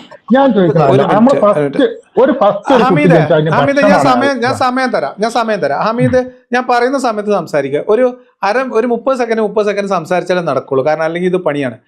ഞാൻ പറയുന്ന പോയിന്റ് എന്താണെന്ന് വെച്ചാൽ, ഹമീദ് പറഞ്ഞ ഈ കാര്യങ്ങൾ, അതായത് ഭക്ഷണം, കുട്ടികൾക്ക് ഭക്ഷണം കൊടുക്കണമെന്ന്, ജനിച്ച വീഴുന്ന കുട്ടിക്ക് ഉമ്മ മുലപ്പാൽ കൊടുക്കണമെന്ന് വാപ്പാന്റെ ബാധ്യതയായിട്ടാണ്. കുഞ്ഞിന്റെ മുലപ്പാൽ ആരുടെ ബാധ്യത ഹമീദ്?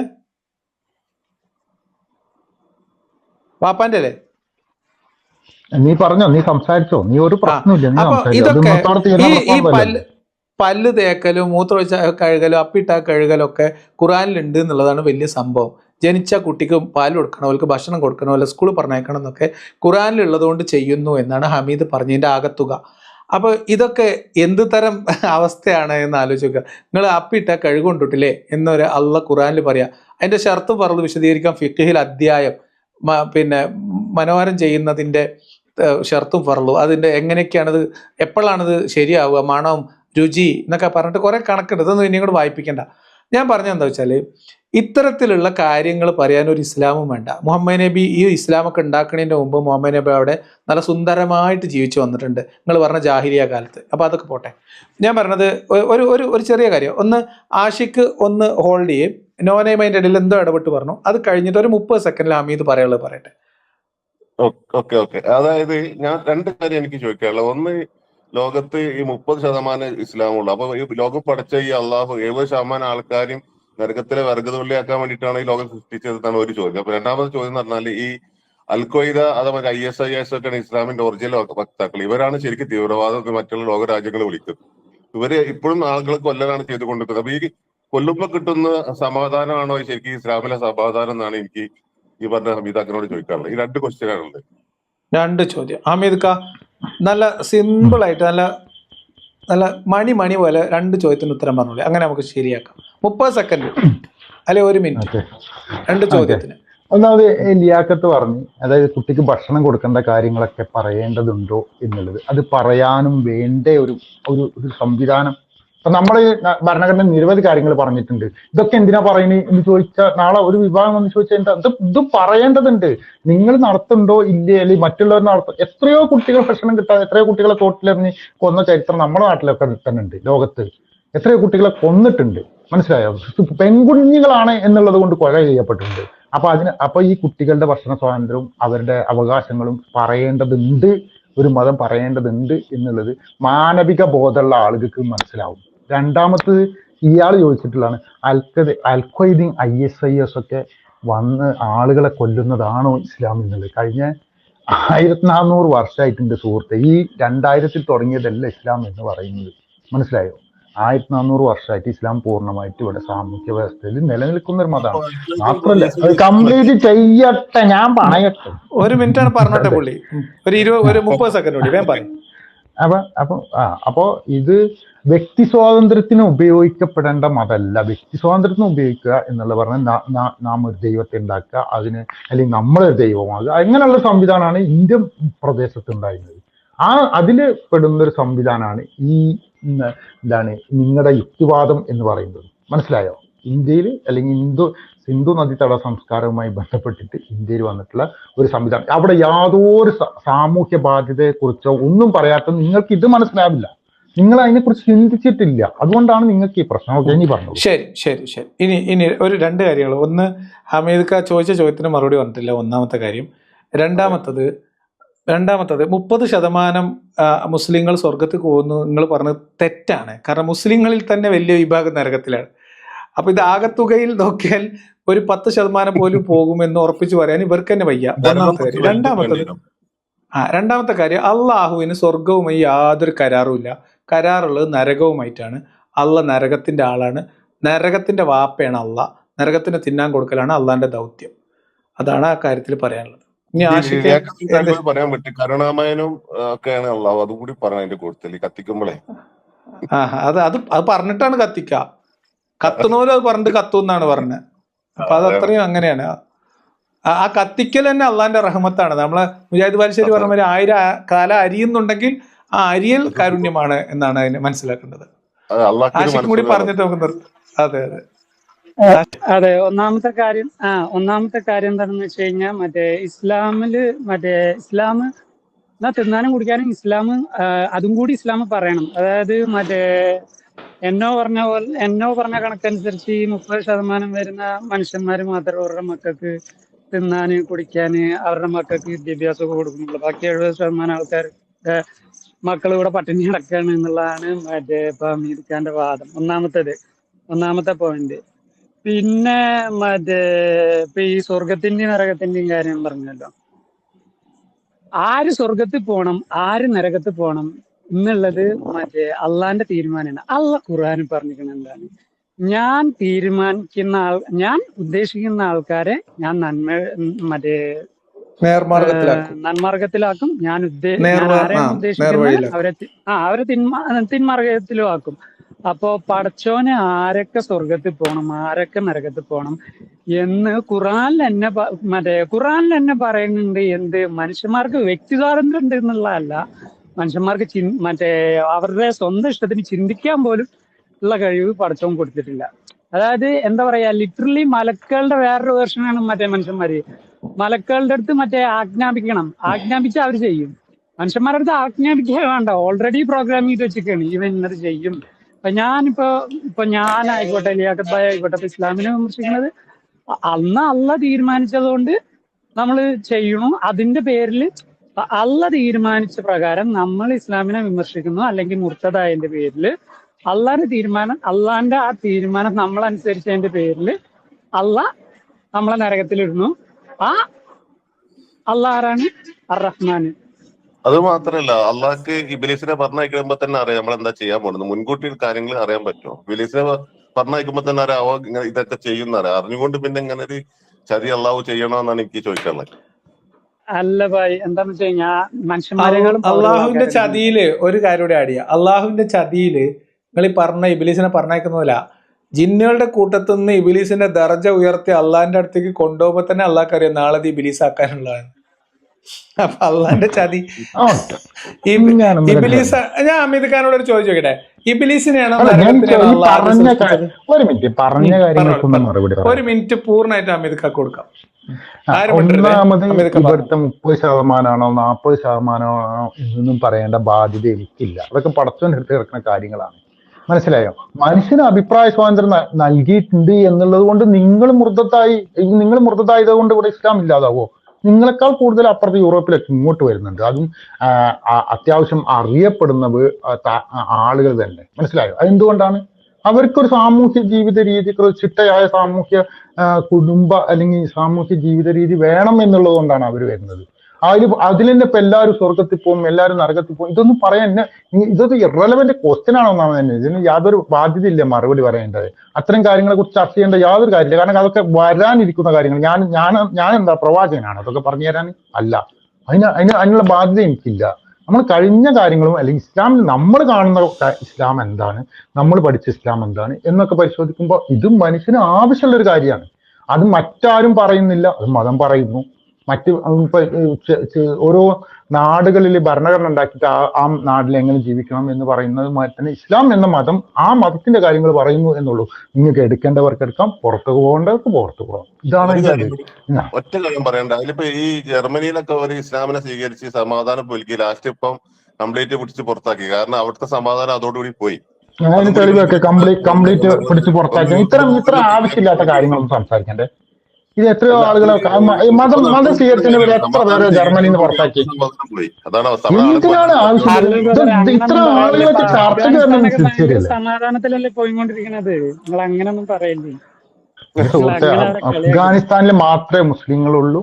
അത് അങ്ങനെ പറയുകയാണെങ്കിൽ അല്ലേ, യുക്തിവാദികൾ നമ്മൾ യുക്തിവാദികളുടെ കാര്യം പറഞ്ഞത് ഉത്തര കൊറിയയെ കുറിച്ച് പറഞ്ഞിട്ട് എന്താ കാര്യമുള്ള? യുക്തിവാദികൾ ഉത്തര കൊറിയ മാത്രമല്ല, പക്ഷെ അല്ലെങ്കിൽ സ്വതന്ത്ര ചിന്തകര് ഉത്തര കൊറിയയിൽ മാത്രമേ ഉണ്ടാവുള്ളൂ അല്ല, ലോകത്തെമ്പാടും ഉണ്ട്. പക്ഷെ അവരെ കൊണ്ട് ഏറ്റവും ദ്രോഹം സമൂഹത്തിന് ഉണ്ടായിട്ടുണ്ട് എന്നുള്ളത് ഒരു സത്യമാണ്. അതുകൊണ്ടാണ് ഈ സ്വതന്ത്ര ഇന്ത്യയെ ഒരു പക്ഷേ സംഖ്യകളെക്കാൾ വിമർശിക്കപ്പെടുന്നത് സ്വതന്ത്ര ഇന്ത്യയാണ്. കാരണം വെച്ചാൽ സ്വതന്ത്ര ഇന്ത്യയാണ് സംഘിസവും നാസിസവും ഒക്കെ ഉണ്ടാവുന്നത്. വ്യക്തി സ്വാതന്ത്ര്യം ഉപയോഗിച്ചിട്ടാണ് ആളുകളെ കൂട്ടക്കൊല. ഇപ്പൊ നെതന്യാഹു ആയിക്കോട്ടെ, ഈ ട്രംപ് ആയിക്കോട്ടെ, ഒക്കെ വ്യക്തി സ്വാതന്ത്ര്യം ഉപയോഗിച്ചിട്ട് കൊല ചെയ്യപ്പെടുകയാണ് ആളുകളെ, കൂട്ടക്കൊല നീ ഹമാസ് നിൽക്കുന്നു. അയാൾക്ക് ഒരുപാട് ചർച്ച ചെയ്ത വിഷയങ്ങളാണ്. നെതന്യാഹുവിന്റെ ദൈവം മുഹമ്മദ് നബിന്റെ ദൈവം ഒന്നല്ലേ? ഇസ്ലാം പിന്നെ യൂറോപ്പിൽ സ്വീകരിച്ചിടത്തോളം എല്ലാ രാജ്യത്തും അവർ പ്രശ്നങ്ങൾ ഉണ്ടാക്കിയിട്ടുള്ളൂ. ജർമ്മനിയിൽ നിന്നൊക്കെ കംപ്ലീറ്റ് ഇസ്ലാമിസ്റ്റുകളെ പിടിച്ച് പുറത്താക്കിയ അവസ്ഥ. ഇപ്പൊ നീ അതിന് തെളിവ് വെക്ക്, വെറുതെ ഇവിടെ ഇരുന്നിട്ട് ഇങ്ങനെ 10 ഉറുപ്പിക ഉണ്ടാക്കേണ്ട പോയിന്റ് വെച്ചിട്ട് വെറുതെ പൊട്ടത്തിനും വിളിക്കാനായിട്ട് അതും കാണാൻ പറ്റും. ജർമ്മനി പുറത്താക്കിയിട്ടുണ്ട്. കാരണം അവിടെ ഈ ഇസ്ലാം സ്വീകരിച്ചതിന്റെ പേരില് ജർമ്മനിന്ന് എത്ര പേരെ പുറത്താക്കി. ലിയാക്കത്ത് പറയണം മറുപടി. ഇത് മോഡിയാണ് ലിയാക്കത്തല്ലേ, മറുപടി ലിയാക്കത്ത് പറയാം. ഹമീദ് ഖാ, നമ്മളൊരു കാര്യം പറയുമ്പോ അത് എന്താണ് പറയണെന്ന് മനസ്സിലാക്കും. അതായത് ഇസ്ലാമുമായി ബന്ധപ്പെട്ട ആളുകൾക്ക് അവിടെ പലതരത്തിൽ അഭയാർത്ഥികളായി വന്ന പല യൂറോപ്യൻ രാജ്യങ്ങളും അവിടുത്തെ പ്രവർത്തനം അവരുടെ സമാധാനപരമായിട്ടുള്ള ജീവിതത്തിന് തടസ്സമാവുന്ന പല പ്രവണതകളും കണ്ടപ്പം അത്തരം ആളുകളുമായി ബന്ധപ്പെട്ട് പല റെസ്ട്രിക്ഷൻസും പല രാജ്യങ്ങളും പതിയെ ഇംപ്ലിമെന്റ് തുടങ്ങിയിട്ടുണ്ട്. അതാണ് പറഞ്ഞതിന്റെ അർത്ഥം. അല്ലാതെ മനുഷ്യന്മാരെ ഇസ്ലാം ദീന് കാണിച്ചതുപോലെ 4 മാസം സമയം കൊടുത്ത് 4 മാസത്തിനുള്ളിൽ ഒരു രാജ്യം വിട്ടുപോയില്ല ഞങ്ങളെല്ലാരും തലവെട്ടിക്കളയും എന്ന് ഒരു ആധുനിക രാജ്യവും പറയൂല. അല്ല, അത്ഭുതപ്പെടണ്ട. ഞാൻ ഒരു കാര്യം ശ്രദ്ധയിലാണ് പെടുത്താം. ഈ പറയുന്ന അറേബ്യ, ഇറാഖ്, ഇറാൻ, തുർക്കി, ഇതൊക്കെ ക്രിസ്ത്യൻ കൺട്രികളായിരുന്നു. മനസ്സിലായോ നിങ്ങൾക്ക്?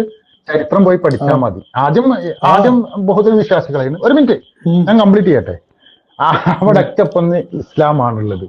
ഇത് നാളെ യൂറോപ്പിലേക്ക് ഒരു പക്ഷേ ഈ ഘട്ടത്തിൽ തന്നെ യൂറോപ്പിൽ എത്തിയിട്ടുണ്ടായിരുന്നു. ആ മറ്റേ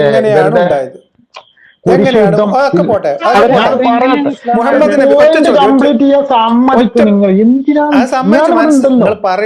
നിങ്ങൾ പറയുമ്പോ തന്നെ നമുക്ക് മനസ്സിലാവും. ഞങ്ങളോട് ഒരു ചോദ്യം, അതായത് ഇവിടെയൊക്കെ ഇസ്ലാം, ക്രിസ്ത്യാനിറ്റി പിന്നെ ഇസ്ലാമായി, യൂറോപ്പ് ഇസ്ലാം ആകും, ഇന്ത്യ ഇസ്ലാം ഒക്കെ ശരി സമ്മതിച്ചു, ലോകം മുഴുവൻ ഇസ്ലാം ആകും. എന്റെ ചോദ്യം, മുഹമ്മദ് നബി ജനിച്ച് ഒരു പോയിന്റ്, മുഹമ്മദ് നബി ജനിച്ച് ജീവിച്ച വിഗ്രഹാരാധന നടന്നിരുന്ന കഅബ എങ്ങനെയാണ്, ആ മക്ക എങ്ങനെയാണ് മുസ്ലിങ്ങൾ മാത്രമുള്ള പ്രദേശമായി മാറിയത്? പറയും. എങ്ങനെയാണോ പ്രബോധനം വഴി, എങ്ങനെയാണ് മദീനത്ത് പോയിട്ട് ചെന്നപ്പോ തീർച്ചയായിട്ടും അവിടെ എത്ര അവര് അതായത് അറിയില്ല.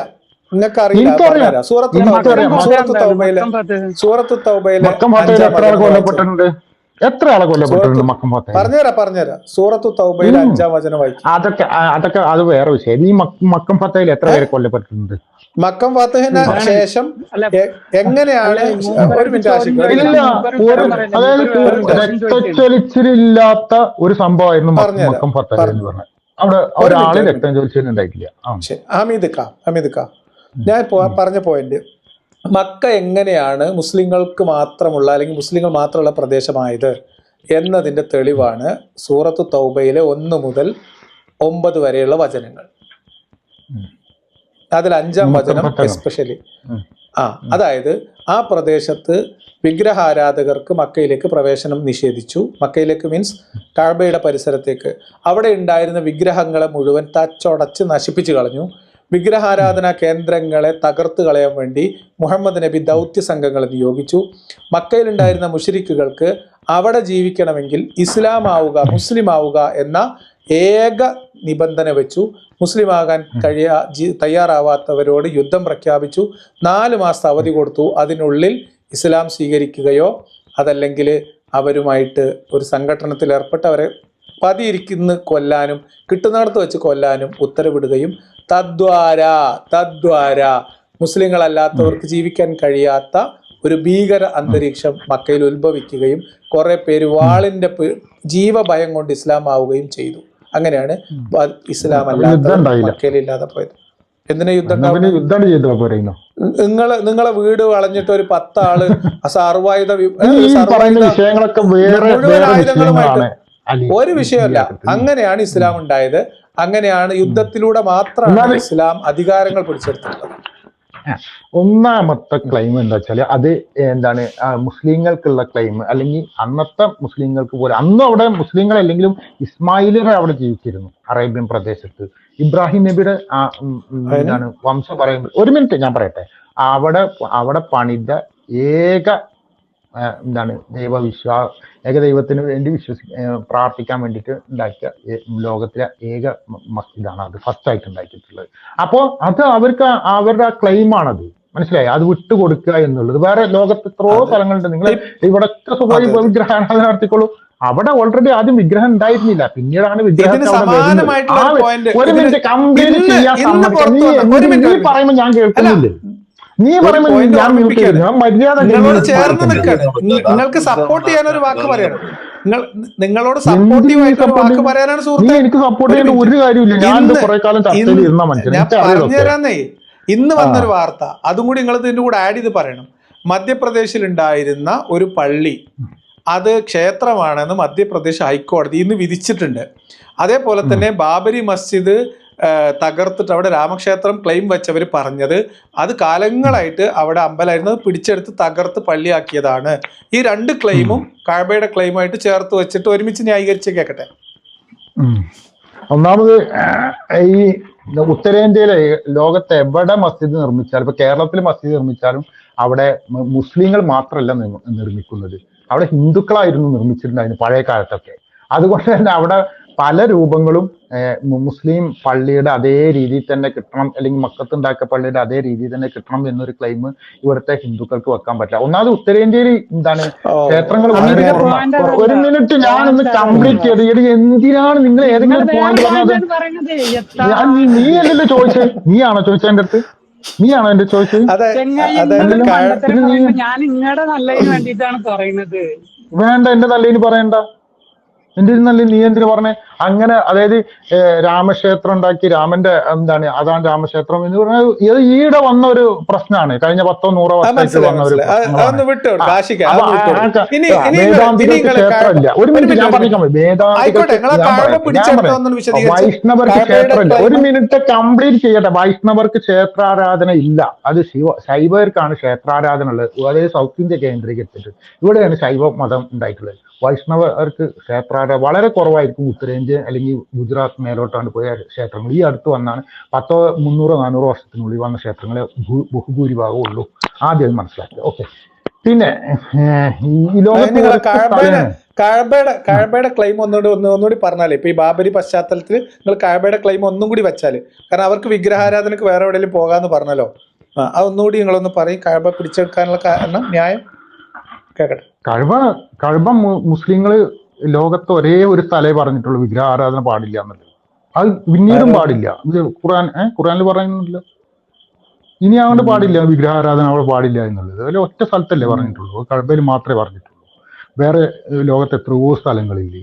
ഇവിടെ അങ്ങനെയാണ്. ഒരു ബാബരി മസ്ജിദ് പൊളിച്ചു, അടുത്തത് എന്താണ് വേറെ ഗ്യാൻ വാപ്പിയോ അങ്ങനെ വേറെ എന്തുകൊണ്ട്, അടുത്തത് വേറെ എന്നുണ്ട്.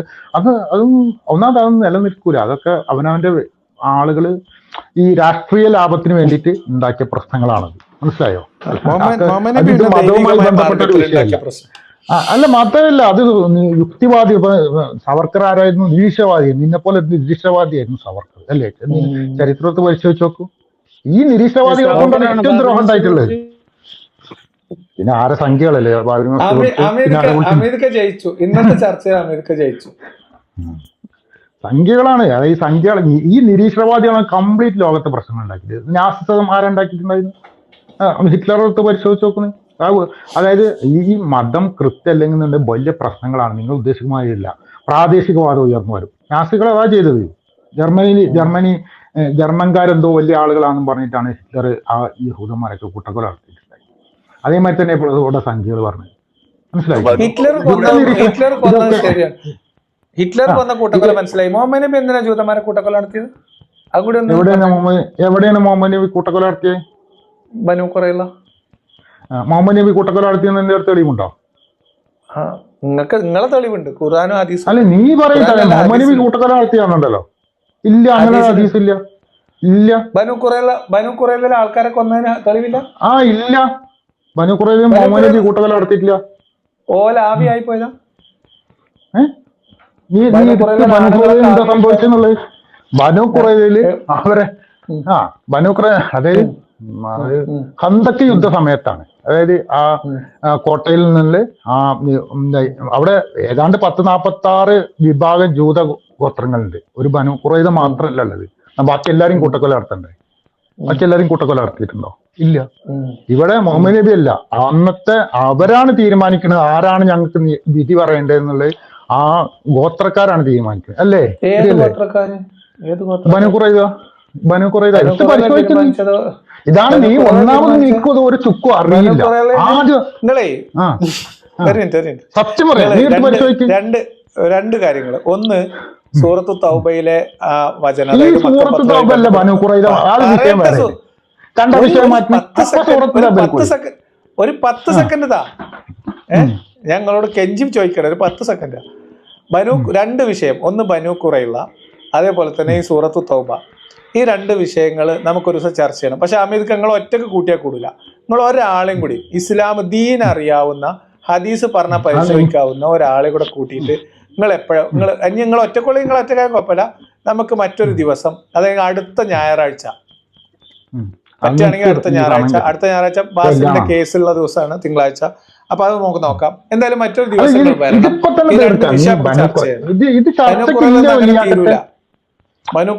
തീരൂല. ഞാൻ പറഞ്ഞുതരാം. ഞാനൊരു 10 മിനിറ്റ് കൊണ്ട് ഞങ്ങൾക്ക് പറഞ്ഞുതരാം. നീ ഇതിനൊരു ദിവസം ഒന്നും എടുക്കണ്ട. അതായത് അവിടുത്തെ ഗോത്രങ്ങളുടെ നേതാവ് മാത്രമായിരുന്നു മുഹമ്മദ് നബി മദീനത്തെ. മനസ്സിലായോ? പക്ഷെ ഈ ഗോത്രങ്ങളുമായിട്ട് കരാറുണ്ടായിരുന്നു. അതായത് ഈ മദീനക്കാരെ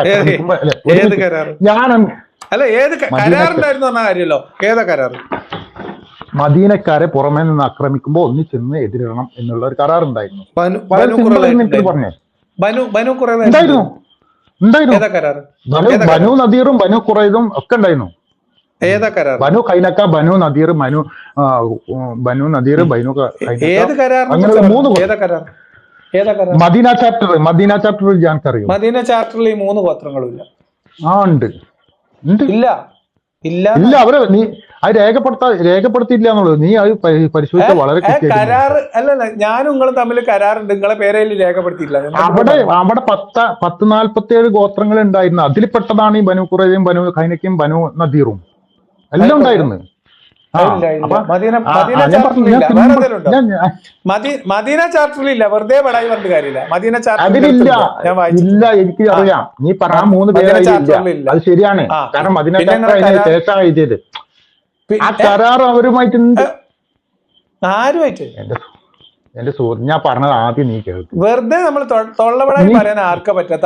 എന്തായിരുന്നു അവര് കരാറിൽ ഉണ്ടായിരുന്നോ? അവര് ഏതെങ്കിലും കരാറുണ്ടായിരുന്നോ? അവരുമായിട്ട് ഇപ്പൊ ഒരു മിനിറ്റ് നിങ്ങൾ പറഞ്ഞത് ഇപ്പൊ ഏതാ കരാർ വെച്ചോ? മദീന ചാപ്റ്റർ പറഞ്ഞു. ഇപ്പൊ ഞാൻ അതിൽ ഇല്ലായിരുന്നപ്പോ നിങ്ങൾ സമ്മതിച്ചു. അപ്പൊ പിന്നെ ഏതാണ് കരാറ്? ഈ ഏതാണ് കരാർ എന്ന് ചോദിച്ചിട്ട് 3 കൊല്ലായി ഇവിടുത്തെ സുപ്രധാന ദഅ്വാ സംഘമായിട്ടുള്ള UAE പോയിട്ട് ആ കരാർ എടുത്തോണ്ടാൻ പോയതാ. 2 കൊല്ലായി. അതിലുണ്ടായിരുന്നു. ആ കരാറിൽ രക്ഷപ്പെട്ടിരുന്നോ? ഇല്ല. ഞാൻ പറഞ്ഞ ശ്രദ്ധിച്ച് കേൾക്കൂ നീ. അതായത് മദീനത്ത് അന്ന് താമസം ഉണ്ടായിരുന്ന എല്ലാ ഗോത്രക്കാരും എന്താ ഇല്ല. ആദ്യം മദീന ചാപ്റ്ററാണ്. മദീന ചാപ്റ്ററിൽ ഇവരുടെ പേര് രേഖപ്പെടുത്തിയിട്ടില്ല എന്നുള്ളത് ശരിയാ, ബാക്കിയുള്ള മാത്രമേ രേഖപ്പെടുത്തിയിട്ടുള്ളൂ. എന്റെ പൊന്നാര ഹബീബേ, എന്നാ പിന്നെ അവരായിട്ടുള്ള കരാറുണ്ടായിരുന്നു. പിന്നെ എന്തിനാണ് പറയേണ്ടത് കരാർ ഏതായിരുന്നു? അപ്പൊ ഒരു കരാറുമില്ല. ഞാൻ ചോദിക്കണം, ഒരു എടുക്കണ്ട, ഒരു കരാറുമില്ല. ചോദിക്കുന്നത് ഏതാണോ കരാറ്? ഒരു മിനിറ്റ്, ഞാൻ ചോദിക്കണില്ല യാക്കത്തിനോടാണ്. അവരായിട്ട് ഒരു കരാറും ഉണ്ടായിട്ടില്ല. ഈ 3 വിഭാഗമായിട്ട് ഒരു കരാറും ഇല്ല. ഞാൻ പറഞ്ഞ അത് ഏത് കരാറ്? അതെ, നീ ഇല്ലാന്ന് പറഞ്ഞല്ലോ. നീ ഇല്ലാന്ന് പറഞ്ഞോ? പറയട്ടെ, നീ രണ്ടാളും കൂടി അടയ്ക്കാറ് അങ്ങനെ പോലെ. അതായത് നമ്മൾ രണ്ട് പാടാണല്ലേ. അതായത് ലിയാഖത്ത് പറഞ്ഞു അവരൊരു കരാറും ഇല്ല. ശ്വാസം എടുക്കി പറഞ്ഞുതരാം. ഈ വീഡിയോയുടെ ഒരു 2 മിനിറ്റ് പുറകിലോട്ട് പോയാൽ മദീന ചാർട്ടറുമായി ഒരു കരാർ, അവരുമായിട്ട് കരാർ ഉണ്ടായിരുന്നു നിങ്ങൾ പറഞ്ഞു. ഏതാണ് ആ കരാർ? ഞാൻ ചോദിച്ചു. ഞാൻ പറയട്ടെ. ഏത് കരാറിലാണ് അവരുടെ പേര്? അവരുമായിട്ട് ഏതാണ് ആ കരാർ എന്ന് ചോദിച്ചു. അപ്പൊ നിങ്ങൾ പറഞ്ഞു മദീന ചാർട്ടർ എന്ന് പറഞ്ഞു. ഞാൻ പറഞ്ഞു മദീന ചാർട്ടറിൽ അവരില്ല.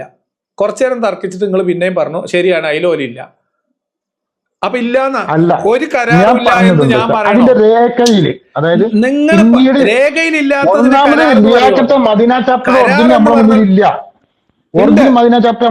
ഒറിജിനൽ മദീന ചാർട്ടർ ഇല്ലെങ്കിലും അതിന്റെ പൂർണ്ണ രൂപമുണ്ട്. അത് പിന്നീടാണ് എഴുതുന്നത്. ആ സമയത്ത് അവരുടെ പേര് എഴുതിയിട്ടില്ല. പക്ഷെ ആ 3 ഗോത്രങ്ങൾ അവിടെ ഉണ്ട്. 3 ഗോത്രങ്ങൾ അവിടെ ഉണ്ട്. ഈ 1047 ഗോത്രങ്ങളുടെ കൂടെ 3 ഗോത്രങ്ങൾ അവിടെ ഉണ്ട്. അവിടുത്തെ എല്ലാ പ്രമുഖ ഗോത്രങ്ങളുടെ പേര്, അതിനേക്കാളും പറഞ്ഞ ചെറിയ ചെറിയ ഉപഗ്രഹ ഗോത്രങ്ങളുടെ പോലും പേരുകൾ ഈ മദീന ചാർട്ടറിലുണ്ട്. പ്രബലമായിട്ടുള്ള 3 ഗോത്രങ്ങളുടെ പേരില്ല എന്ന് പറഞ്ഞാൽ അവരുമായിട്ട് മുഹമ്മദ് നബിക്ക് അങ്ങനെ ഒരു കരാറില്ല. തെറ്റാണ്. അതായത് അവരെ കരാർ അംഗീകരിച്ചിട്ടുണ്ടായിരുന്നു. ഇനി ഞാൻ പറഞ്ഞു മദീന ചാർട്ടർ അല്ല, അത് പൊളിഞ്ഞു. വേറുണ്ടോ? വേറെ പേര് പറയും. അല്ല, അങ്ങനെ ഞാൻ പറഞ്ഞോ? മദീന ചാർട്ടറിൽ ഇല്ലാതെ ഞാൻ പറഞ്ഞു. മദീന ചാർട്ടറിൽ പേരില്ലാന്ന് നിങ്ങളെ പരാമർശിച്ചിട്ടില്ല. അതായത് ഞാൻ പറയട്ടെ, ആ 3 ഗോത്രങ്ങളെ പേര് പരാമർശിക്കാതിരിക്കാനുള്ള കാരണം ആ സമയത്ത് അവരവിടെ ഇല്ല. അവരവിടെ പോയിട്ടുണ്ട്. എങ്ങോട്ട് പോയി? ഒരു 3 ഗോത്രം കൂടി എങ്ങോട്ട് പോയി? ആ 3 ഗോത്രങ്ങൾ പിന്നീട് അവിടെ ഉണ്ടായിട്ടില്ല. മദീന ചാർട്ടർ എന്നാ ഉണ്ടാക്കിയത്? മുഹമ്മദ് നബി മദീനത്തെത്തി 2 വർഷത്തിനുള്ളിൽ മദീന ചാപ്റ്റർ ഉണ്ടാക്കുന്നത്. ചെന്നപാടെ ഉണ്ടാക്കി. ആ സമയത്ത് അവിടുന്ന് 2 വർഷം കഴിഞ്ഞിട്ടാണ് പ്രശ്നങ്ങൾ തുടങ്ങി. ആ സമയത്ത് ആ മദീനയിലെ പ്രബലരായിട്ടുള്ള ജനവിഭാഗം ബനു കൈനുഖാവും ബനു നവീറും ബനു ഖുറൈള എന്ന് പറയുന്ന 3 ജൂത ഗോത്രങ്ങളാണ്. ശരിയല്ലേ? അത് മാത്രമല്ല, 1047 ഔസ് ഖസ്റജ് എന്ന് പറയുന്ന 2 അറബ് ഗോത്രങ്ങൾ പറഞ്ഞുതരാം. ഔസ് ഖസ്റജ് പറയട്ടെ. ഔസ് ഖസ്റജ് എന്നീ പറയുന്ന 2 അറബ് ഗോത്രങ്ങളും ജൂത ഗോത്രങ്ങൾ നമ്മൾ പേര് പറഞ്ഞ 3 ജൂത ഗോത്രങ്ങളും അവരാണ് അവിടുത്തെ പ്രബല ശക്തികൾ, പ്രബല ഗോത്രങ്ങൾ. പിന്നെ ഈ ഗോത്രങ്ങളോടൊക്കെ ചേർന്ന് ഇപ്പൊ ഔസ് ഖസ്റജുമായിട്ട് ചെറിയ രീതിയിൽ സഹകരിച്ച് അവരുടെ ഇടയിൽ തന്നെ ജീവിച്ചു പോകുന്ന ജൂത വിഭാഗങ്ങൾ, കുടുംബങ്ങൾ വേറെയുണ്ട്. അവരുടെയൊക്കെ പേരുകൾ ഇതിനകത്തുണ്ട്. ഔസ് ഖസ്റജിന്റെ പേരുണ്ട്. പക്ഷെ ഇതിനകത്ത് പ്രധാനപ്പെട്ട ജൂതഗോത്രങ്ങളായിട്ടുള്ള ബനു കൈനുഖാവ്, ബനു നളീർ, ബനു ഖുറൈള ഈ 3 ജൂതഗോത്രങ്ങളുടെ പേരില്ല.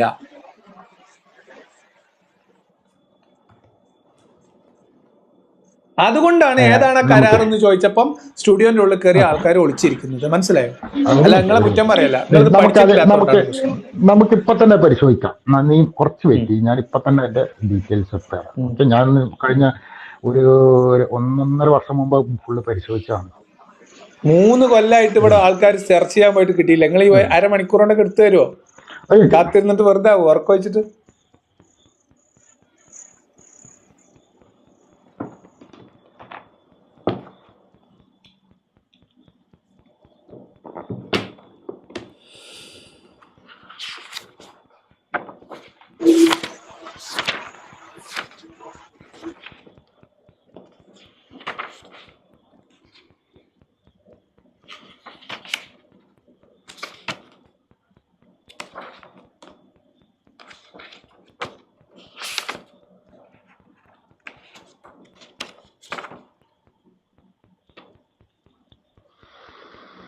ഉം.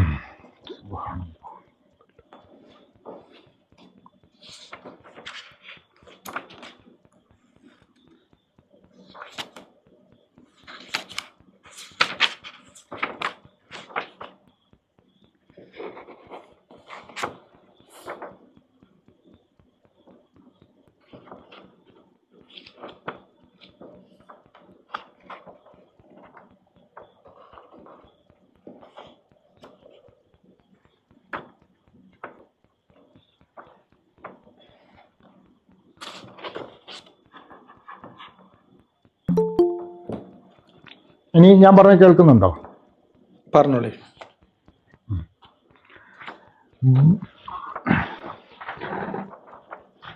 ബനു നദീർ, ബനു ഖുറൈള, ബനു ഖൈനഖ എന്നീ 3 പ്രമുഖ വലിയ യഹൂദ ഗോത്രങ്ങൾ താമസിച്ചിരുന്നത് മദീന നഗരത്തിന് പുറത്ത് തങ്ങളുടെ കോട്ട കെട്ടിയ പ്രത്യേക പ്രദേശങ്ങളിലായിരുന്നു.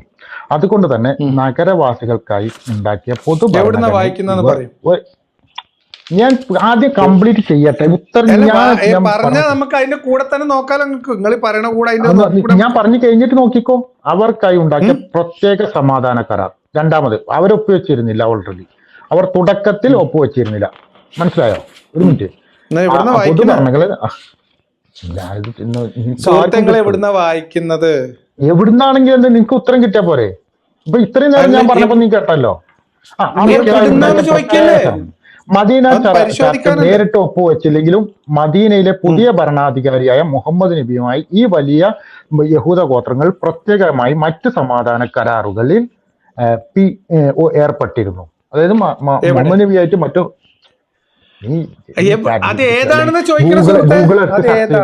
ഗൂഗിൾ എടുത്ത് സെർച്ച് ഗൂഗിളല്ല, ഞാൻ നിങ്ങൾക്ക് പുസ്തകത്തിൽ ഒരു മിനിറ്റ്,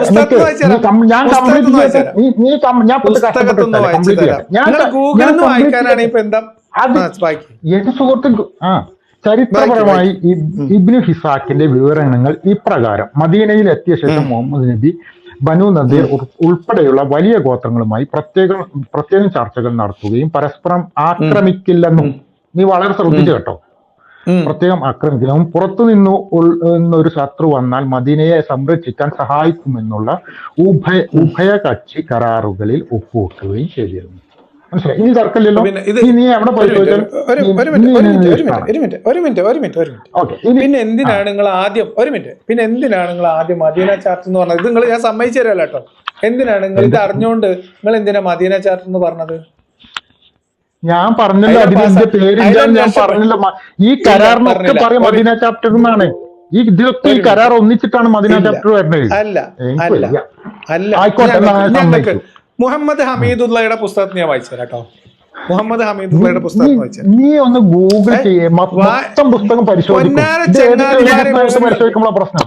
ഗ്രന്ഥമായിട്ട് എഴുതി ഇവിടെ പറഞ്ഞു. വേണ്ട, ലിയാഖത്ത് പറയട്ടെ. അമിതാക്ക ഈ മറ്റേ ജെമിനിയിലോ ഗ്രോക്കിലോ കഷ്ടപ്പെട്ട് ടൈപ്പ് ചെയ്യുന്നതിനേക്കാളും ഭയങ്കര കഷ്ടപ്പാടാണ് ഈ ഗ്രന്ഥങ്ങൾ പരിശോധിച്ചിട്ട് തെളിവുകൾ എടുക്കാന്ന് പറയുന്നത്. ആണോ? ഈ ഗ്രന്ഥങ്ങളിൽ നിന്നല്ലേ ജെമിനി ഒക്കെ മഹാഭാരതത്തിൽ നിന്നാണോ എടുത്തിട്ടുള്ളത്? ഇപ്പൊ ജെമിനി ഇപ്പൊ മഹാഭാരതത്തിലല്ലേ എടുത്തത്? ഈ ഗ്രന്ഥങ്ങളിൽ തന്നെ ഉറപ്പായി. അപ്പൊ ജെമിനി പരിശോധിച്ചിട്ടാണ് നമുക്ക് ആധുനിക ശാസ്ത്രത്തിന്റെ വക്താക്കള് ശാസ്ത്രം. ഒരു മിനിറ്റ്, ഇനി ഞാൻ നിങ്ങളെല്ലാരും നിങ്ങളെ ക്ഷമയോടെ ഇരിക്കും. നിങ്ങളിപ്പോ ഗൂഗിളിൽ നിന്ന് വായിച്ചില്ലേ? ഞാൻ ഈ പുസ്തകത്തിൽ നിന്ന് വായിച്ചു തരാം. ജെമിനി എന്നല്ല, പുസ്തകത്തിൽ നിന്ന് വായിച്ചു തരാം കേട്ടോ. മുഹമ്മദ് ഹമീദുള്ള, ഡോക്ടർ മുഹമ്മദ് ഹമീദുള്ളയുടെ എഴുതിയ ദൈവദൂതനായ മുഹമ്മദ് എന്ന് പറയുന്ന പുസ്തകത്തിന്റെ 199 പേജ്. അറബികളെ പോലെ ജൂതന്മാരും മദീന ജീവിതത്തിന്റെ ആദ്യഘട്ടത്തിൽ തന്നെ പ്രവാചകന് പിന്നിൽ അണിനിരന്നു എന്ന് നാം വിശ്വസിച്ചു കൂടാത്തതാണ്. അക്കാര്യം വ്യക്തമാക്കുന്ന സ്രോതസ്സുകളൊന്നും നമ്മുടെ പക്കൽ ഇല്ലെങ്കിലും പ്രവാചകൻ ഏതെങ്കിലും ജൂതഗോത്രത്തിൽ പെടുന്നയാളല്ല. അദ്ദേഹം പ്രബോധനം ചെയ്യുന്നത് ജൂതായുസവുമല്ല. അതേസമയം മദീന ജീവിതത്തിന്റെ ആദ്യത്തിൽ തന്നെ ജൂതന്മാരെ പ്രതിരോധത്തിലാക്കും വിധം മുസ്ലിങ്ങൾ ശക്തി പ്രാപിച്ചു എന്നും കരുതാനാവില്ല. മദീന ചാർട്ടർ സൂക്ഷ്മ വായന നടത്തിയാൽ അറിയാം, ജൂതന്മാരുടെ രാഷ്ട്രീയവും സാമ്പത്തികവുമായ സ്വാതന്ത്ര്യത്തിന് നിയന്ത്രണം ഏർപ്പെടുത്തുന്ന പല വകുപ്പുകളും അതിൽ കണ്ടെത്താനാവുമെന്ന്. അതായത് അങ്ങനെ ഒരു സാധ്യതയും ഇല്ല. ഇതിന്റെ അടുത്ത ഘട്ടത്തിൽ വേറൊരു ഭാഗം ഇതിനകത്ത് പറയുന്നുണ്ട്. ഇബ്നു മൻലൂർ എന്ന് പറയുന്ന ഒരാളെ കുറിച്ച് പറയുന്നത്, ആദ്യം കരാറുണ്ടാക്കിയത് മദീനക്കാരുമായും മക്കൻ അഭയാർത്ഥികളുമായിട്ടാണെന്നും മറ്റൊരു സന്ദർഭത്തിലാണ് ജൂതന്മാരുമായി കരാറുണ്ടാക്കിയത് എന്നുമാണ്. ഈ കരാറുകളെയും വെവ്വേറെത്തായി തന്നെ അദ്ദേഹം ഒരേ ഖണ്ഡികയിൽ വിശദീകരിക്കുകയും ചെയ്യുന്നുണ്ട്. പ്രമുഖ ഹദീസ് പണ്ഡിതൻ അബൂ ദാവൂദ് ഇക്കാര്യം കൃത്യമായി തന്നെ രേഖപ്പെടുത്തിയിട്ടുണ്ട് എന്ന് പറയുന്നുണ്ട് കേട്ടോ. ഈ കരാർ ജൂതന്മാരുമാക്കി ഉണ്ടാക്കിയ ഹിജ്റ 2-ാം വർഷം ബദർ യുദ്ധത്തിന് ശേഷമാണെന്നും അതിനകത്ത് പറയുന്നുണ്ട്. അപ്പോഴേക്കും ജൂത ആക്ഷേപഹാസ്യ കവി ഈ കഅബ് ബിൻ അഷ്റഫ് കൊല്ലപ്പെടുകയും ചെയ്തിരുന്നു. ഇദ്ദേഹത്തിന് മുസ്ലിങ്ങളുമായി ഒട്ടും സൗഹൃദപരമായ ബന്ധമില്ല ഉണ്ടായിരുന്നത്. തുടർന്ന് അദ്ദേഹം പക്ഷെ അമീദുള്ള എഴുതുന്നത് നോക്കൂ, മദീന ഭരണഘടനയിൽ നമ്മെ കുഴക്കുന്ന ഏക പ്രശ്നം ജൂതന്മാരുമായി ഉണ്ടാക്കിയ കരാറിന്റെ തുടക്കം എവിടെയാണെന്ന് പിടികിട്ടുന്നില്ല എന്നാണ്. അപ്പൊ അവരുമായിട്ട് വേറെ വേറെ കരാറുണ്ടാക്കിയിരുന്നു എന്ന് ആരൊക്കെ അവിടെ ഇവിടെയൊക്കെ പറയുന്നു എന്നല്ലാതെ ഏതാണ് ആ കരാറ്, എന്താണ് ആ കരാറ് എന്നതിനെ കുറിച്ച് ഒരു വ്യക്തതയുമില്ല. മദീനയിൽ മുഹമ്മദ് ചെന്ന് അവിടെ കരാറുണ്ടാക്കുമ്പോൾ മദീനയിലെ ഈ ജൂതന്മാരുമായിട്ട് മുഹമ്മദ് കരാറുണ്ടാക്കിയതിന് യാതൊരു തെളിവില്ല. അപ്പൊ മുഹമ്മദ് മദീനയിൽ രാജ്യം സ്ഥാപിക്കുമ്പോൾ അവിടെ ജൂതന്മാരും കൂടിയും ആ കരാറിന്റെ ഭാഗമായിരുന്നു, മദീന രാജ്യത്തിന്റെ ഭാഗമായിരുന്നു എന്ന് പറയുന്നത് ശുദ്ധമായ നുണയാണ്, കളവാണ്.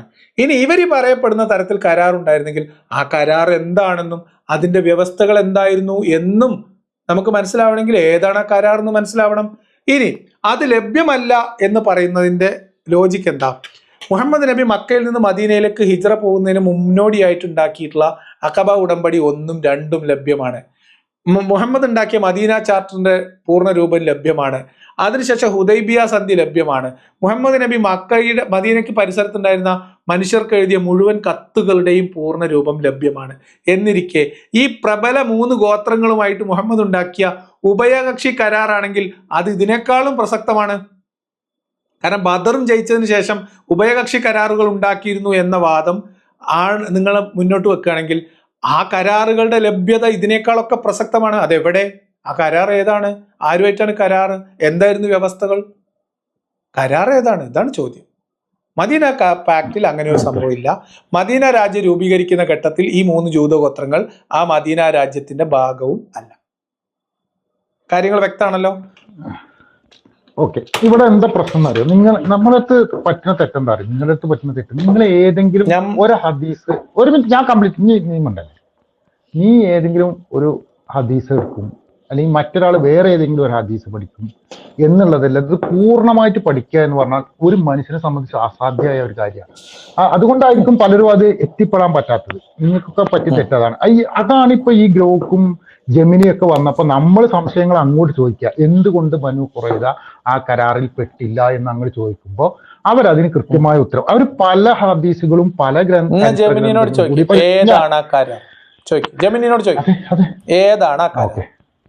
ഓക്കെ ഒരിക്കൽ ഞാൻ ഇവിടെ വായിച്ചു, ഇനി വീണ്ടും വായിക്കാം. ഓക്കെ, ഞാൻ ഏതാണ് കരാർ ഒന്നുകൂടി ചോദിക്കും. കരാർ ഏതാന്ന് പറയുന്നത്? ഓക്കെ,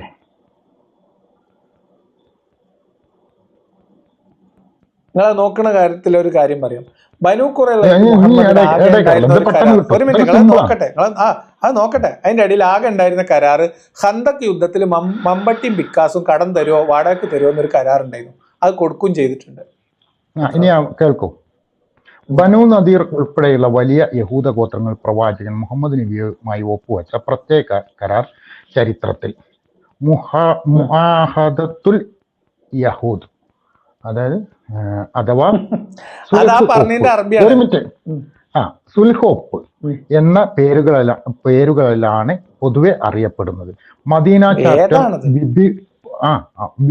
ചാപ്റ്റർ വിപുലീകരിക്കുന്നതിന് മുമ്പോ അല്ലെങ്കിൽ അതിന് സമാന്തരമായോ ഉണ്ടാക്കിയ പ്രത്യേക ഉഭയകക്ഷി സമാധാന കരാറുകളായിരുന്നു ഇവ. വളരെ ശ്രദ്ധിച്ചേക്കണം. നീ ചോദിച്ചു ഒരു പ്രാവശ്യം നീ ചോദിച്ചാൽ അവിടെ ഉഭയകക്ഷി കരാറുകൾ അതേ ചോദ്യം നിങ്ങൾ ജെമിനിയോട് ചോദിക്കൂ എന്ന് പറഞ്ഞു. ഞാൻ ചോദിച്ചു, അതിന് ഉത്തരം പറയാൻ സമ്മതിക്കണ്ടേ? സുഹൃത്തെ, ആ കരാർ ഓരോന്നിനും ഓരോ പേരിടണോ? നമ്മൾ പറയുന്ന ഓരോ കാര്യങ്ങൾക്കും ഓരോ പേരിടേണ്ട ആവശ്യം. മനസ്സിലായി? ഒരു മിനിറ്റ്, പേരുണ്ടല്ലോ, പിന്നെ ഇതിന് മാത്രം ഒരു മിനിറ്റ്, അതൊക്കെ നമ്മൾ ഇന്ന് ഇവിടെ ഇരുന്ന് പറയാണ് അതിന് പേര് വേണ്ടിയിരുന്നു, ഇതിന് പേര് വേണ്ടിയിരുന്നു, ഇതിന് ഇങ്ങനെ വേണ്ടി, അതൊക്കെ നമ്മൾ ഉണ്ടായിരുന്നല്ലോ, ബാക്കിയുള്ളതിനൊക്കെ പേരുണ്ടായിരുന്നല്ലോ.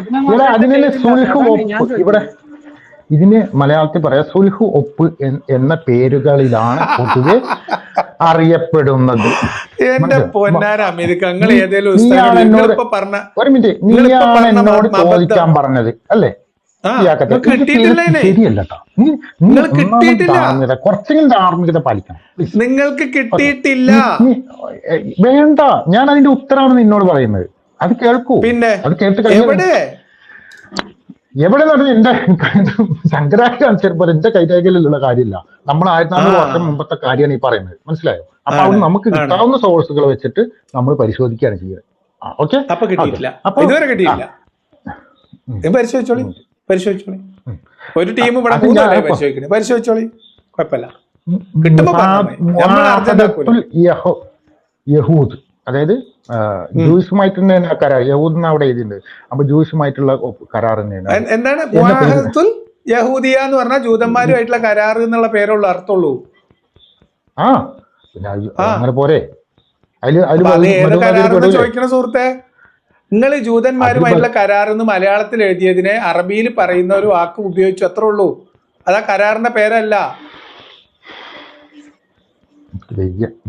സംസാരിച്ചിട്ട് കാര്യം, നീ ഇത് നന്നായിട്ട് ഇരുന്ന് പഠിക്കുക ആദ്യം, ദയവ് ഇതിൽ വിമർശിച്ചോ. വിമർശനം ഒരു പഠിപ്പിച്ചു തരുന്നുണ്ട്. അല്ല, ഇത് ഞാനാണ് നിനക്ക് പഠിപ്പിച്ചത്, നീയാണ് എന്നോട് ചോദിക്കാൻ പറഞ്ഞത് അല്ലേ? ഞാൻ ചോദിക്കാൻ പറഞ്ഞ പോലും നീ പൂർണ്ണമായിട്ട് വായിക്കാൻ നീ സമ്മതിക്കുന്നില്ല. നീയാണല്ലോ ജെമിനിയോട് ചോദിക്കാൻ പറഞ്ഞല്ലേ?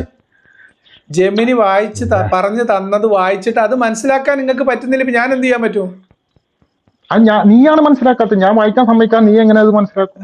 ഇതെന്തുകൊണ്ട് നിനക്ക് മനസ്സിലാക്കി?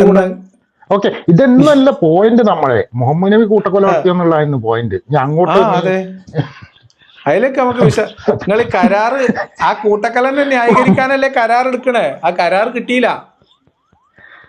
കരാറ് കിട്ടാൻ എന്റെ സുഹൃത്ത്, ഞാൻ വായിക്കണ ശ്രദ്ധിച്ചേക്കും. ഓരോ കരാറിനും ഓരോ ഗോത്രമായിട്ട് ഓരോ കരാറിടുമ്പോ അതിന് ഓരോ പേരിടണോ?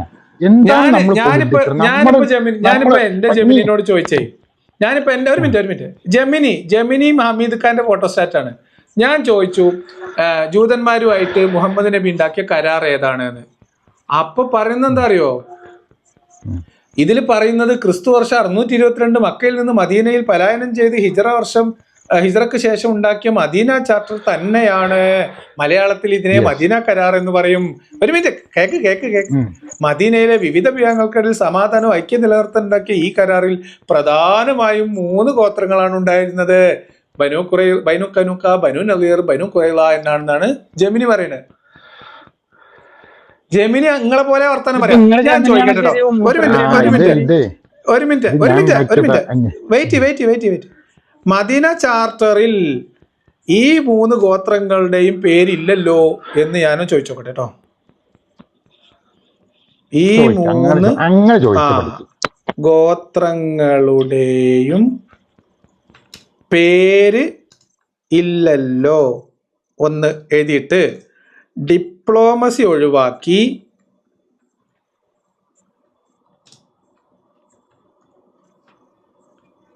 വസ്തുതാപരമായ മറുപടി നൽകൂ എഴുതിട്ടോ. എപ്പൊ എന്താ പറയുക നോക്കാം നമുക്ക്. തീർച്ചയായും നയതന്ത്രപരമായ മറുപടികൾ ഒഴിവാക്കി ചരിത്രപരമായ വസ്തുതകൾ മാത്രം കൃത്യമായി വിവരിക്കാം. നിങ്ങൾ പറഞ്ഞ 100% ശരിയാണ്. ഇന്ന് ലഭ്യമായ മദീന ചാർട്ടറിന്റെ പ്രധാന പാഠങ്ങളിൽ ബനു ഖുറൈള, ബനു നളീർ, ബനു കൈനുഖ എന്നീ 3 പ്രധാന ജൂതഗോത്രങ്ങളുടെയും പേര് പരാമർശിച്ചിട്ടില്ല. ഇപ്പൊ എന്താ നമ്മളായിട്ട് അമിതുക്ക ഞാൻ ആദ്യം പറഞ്ഞു അതിൽ പേര് പരാമർശിച്ചിട്ടില്ല. അല്ല, ജെമിനി ആദ്യം പറഞ്ഞു. നിങ്ങൾ പറഞ്ഞ പോലെ തന്നെ ജെമിനി ആദ്യം ഏതാ കരാർ വെച്ചാൽ മദീന ചാർട്ടർ പറയും. അപ്പൊ അതിനകത്ത് ഇല്ലല്ലോ എന്ന് പറഞ്ഞാൽ ആ ശരിയാണ്, അതിൽ ഇല്ല എന്ന് പറയും. എന്നാ ഏതാണ് ആ കരാറ്? ചോദിക്ക് അവിടെ ചോദിക്കും, ഇന്നോടല്ല അവിടെ ചോദിക്കും. ഏതാണ് കരാറ്?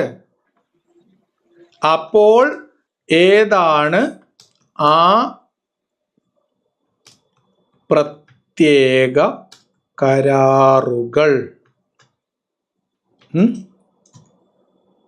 ചോദിക്കട്ടെ, എന്താ പറഞ്ഞ നമുക്ക് നോക്കാലോ. വസ്തുതാപരമായി പരിശോധിച്ചാൽ ബനു കൈനുക്ക, ബനു നളീർ, ബനു ഖുറൈള എന്നീ 3 വലിയ ജൂതഗോത്രങ്ങൾ ഉണ്ടാക്കിയ ആ പ്രത്യേക കരാറുകൾക്ക് മദീന ചാർട്ടറിനെ പോലെ പ്രത്യേക പേര് ചരിത്ര രേഖകളിലില്ല. കരാറിന്റെ ഇബ്നു ഇസ്ഹാഖ്, ഇബ്നു ഹിഷാം, വാക്കിരി തുടങ്ങിയ പ്രമുഖ ആധികാരിക ഇസ്ലാമിക ചരിത്രകാരന്മാരുടെ വിവരങ്ങൾ പ്രകാരം ഈ പ്രത്യേക കരാറുകളുടെ സ്വഭാവം ഇപ്രകാരമായിരുന്നു. ഏതാ കരാറെന്നില്ല കേട്ടോ. ഇത് തന്നെയല്ലേ ഞാനും പറഞ്ഞത് ഇത്രയും നേരം. അപ്പൊ സുഹൃത്തെ അങ്ങനെ കരാറില്ല എന്നാണ് ഈ പറഞ്ഞതേ. അവർക്ക് കരാറ് ഇല്ല, കരാറിന് പേരില്ല എന്നേ ഉള്ളൂ. കരാറുണ്ടായിരുന്നു എന്ന് ആ പറയുന്നതല്ലാതെ ആ കരാർ ഏതാണ് ചോദിക്കും അങ്ങനെ ചോദിച്ച് പഠിക്കും. ആ തെളിവില്ല, അതാണേ ഞാൻ ചോദിക്കല്ല, ഞങ്ങളോട് പറയണേ. നീ എന്നോട് ചോദിക്കണം, അവിടെ ചോദിക്കും. ജെമിനി എന്നെ പഠിക്കും, യഥാർത്ഥ മുസ്ലിമാണ്, ഇത് പേടിക്കണ്ട. ഈ 3 വലിയ ജോതകത്രങ്ങളുമായി അങ്ങനെ ഒരു കരാർ ഉണ്ടായിരുന്നു എന്നതിന് യാതൊരു സമകാലിക രേഖീയ തെളിവുകളോ കരാറുകളുടെ കൃത്യമായ വാചകങ്ങളോ ചരിത്രത്തിൽ ഇല്ല. ഇനി നമ്മളെന്ത് കേട്ടാം ഇതുക്കാ? അപ്പൊ അവരായിട്ട് കരാറില്ലേ എന്ന് ചോദിക്കും. കരാറുള്ളതിന് തെളിവില്ലാന്ന്. കരാറുണ്ടായിരുന്നു, പക്ഷെ ഇതെന്താ സംഭവിച്ചത് അറിയോ?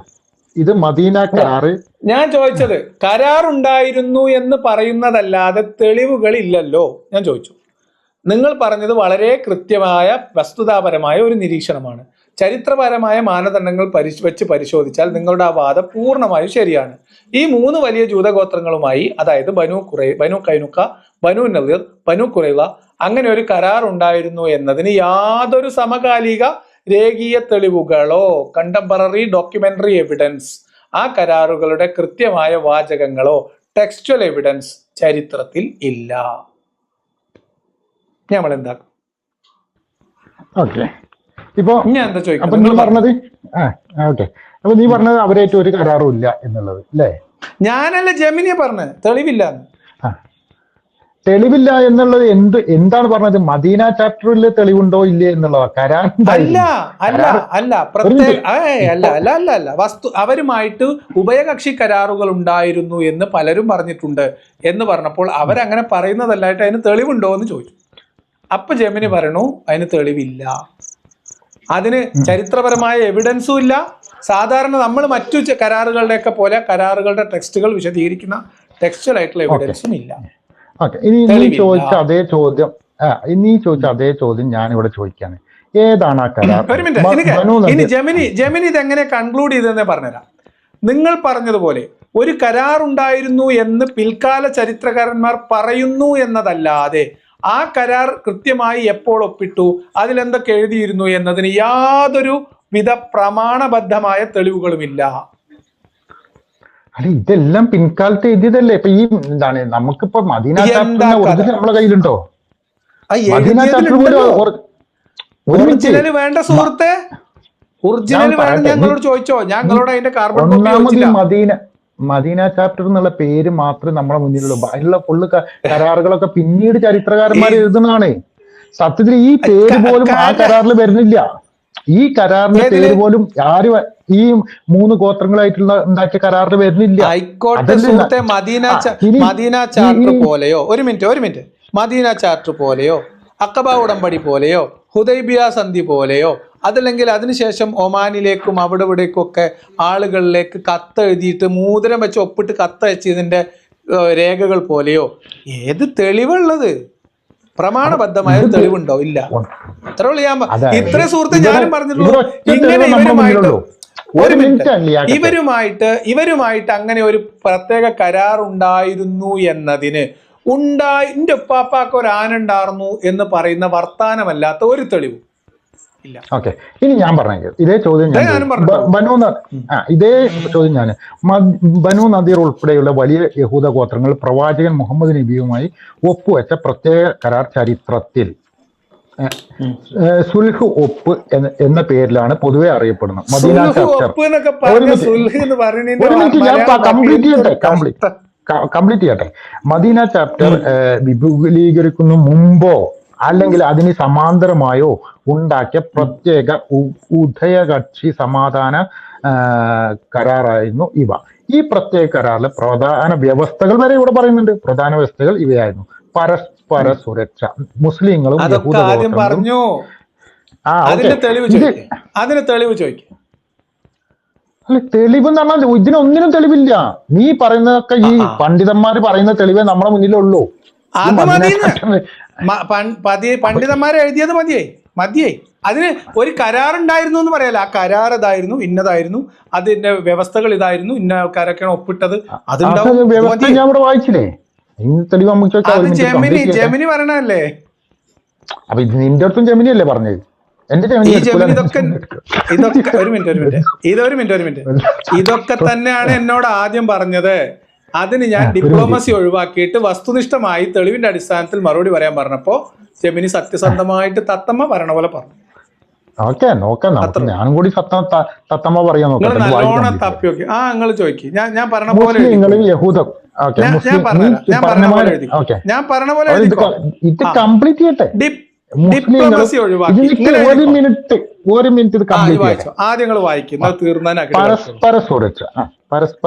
മുസ്ലിങ്ങളും യഹൂദ ഗോത്രങ്ങളും പരസ്പരം ആക്രമിക്കാൻ പാടില്ല. അപ്പൊ യഹൂദ ഗോത്രങ്ങൾ അവിടെ ഉണ്ട്. പുറത്തുനിന്നുള്ള ഒരു ശത്രു, പ്രത്യേകിച്ച് മക്കയിലെ ഖുറൈശികൾ മദീനയെ ആക്രമിക്കാൻ വന്നാൽ ഇരു വിഭാഗങ്ങളും ഒന്നിച്ചു നിന്ന് മദീനയെ സംരക്ഷിക്കണം. ഇത് ഇവരടക്കമുള്ള കരാറിലാണ് ഈ പറഞ്ഞത് കേട്ടോ. മുസ്ലിങ്ങളുടെ ശത്രുക്കൾക്ക് യഹൂദ ഗോത്രങ്ങൾ യാതൊരുവിധ സാമ്പത്തികമായ സൈനികമായ രഹസ്യ സഹായങ്ങളും നൽകരുത്. തിരിച്ചും അങ്ങനെ തന്നെ. യഹൂദന്മാർക്ക് അവരുടെ മതപരമായ നിയമങ്ങളും സ്വാതന്ത്ര്യം അനുസരിച്ച് ജീവിക്കാം. മദീന ചാർട്ടറിലെ അതന്നെയാണ് ഇതും. അതിന് പ്രത്യേകിച്ച് പേരില്ലാന്നുള്ളൂ. അപ്പൊ കരാറും കിട്ടി. ഒരു മിനിറ്റ് ഒരു സമയം കളയല്ലേ പ്ലീസ്. 12 മണിയായി. ഇപ്പൊ നിങ്ങൾ പറഞ്ഞ അനുസരിച്ച് കരാറും കിട്ടി, അതിന്റെ വകുപ്പുകളും കിട്ടി. അല്ലല്ലോ? കിട്ടിയില്ലേ? കിട്ടി. നിങ്ങൾക്ക് കിട്ടി. ഇനി നിങ്ങള് ജെമിനിയോട് ഞാൻ പറഞ്ഞ പോലെ പറയും. സിമ്പിൾ ആയിട്ട് പറഞ്ഞുതരാം. ഡിപ്ലോമസി ഒഴിവാക്കി എഴുതിക്കോളി.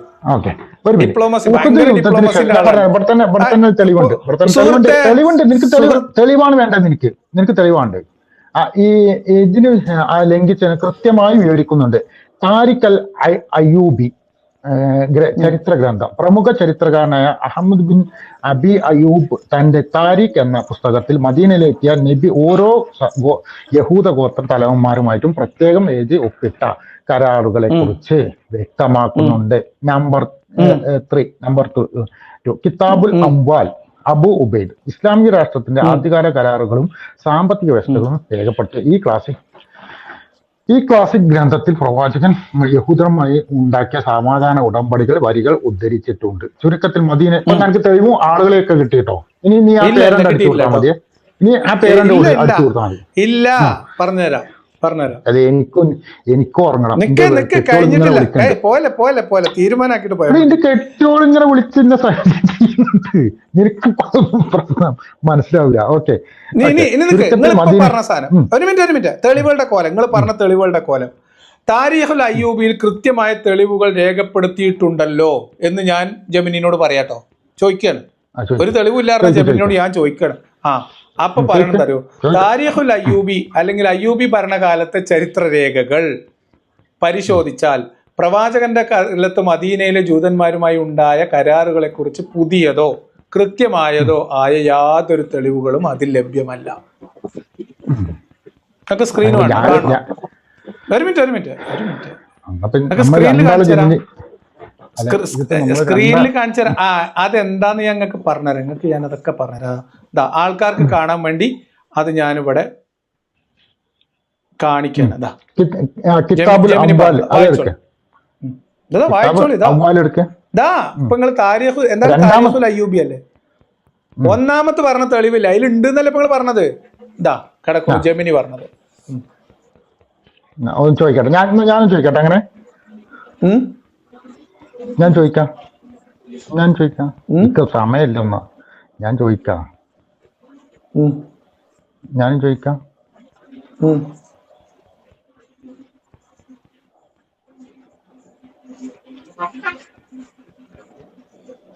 അപ്പൊ ഇനി നിങ്ങൾ ചോദിച്ചവിടെ ഇരുന്നോളി.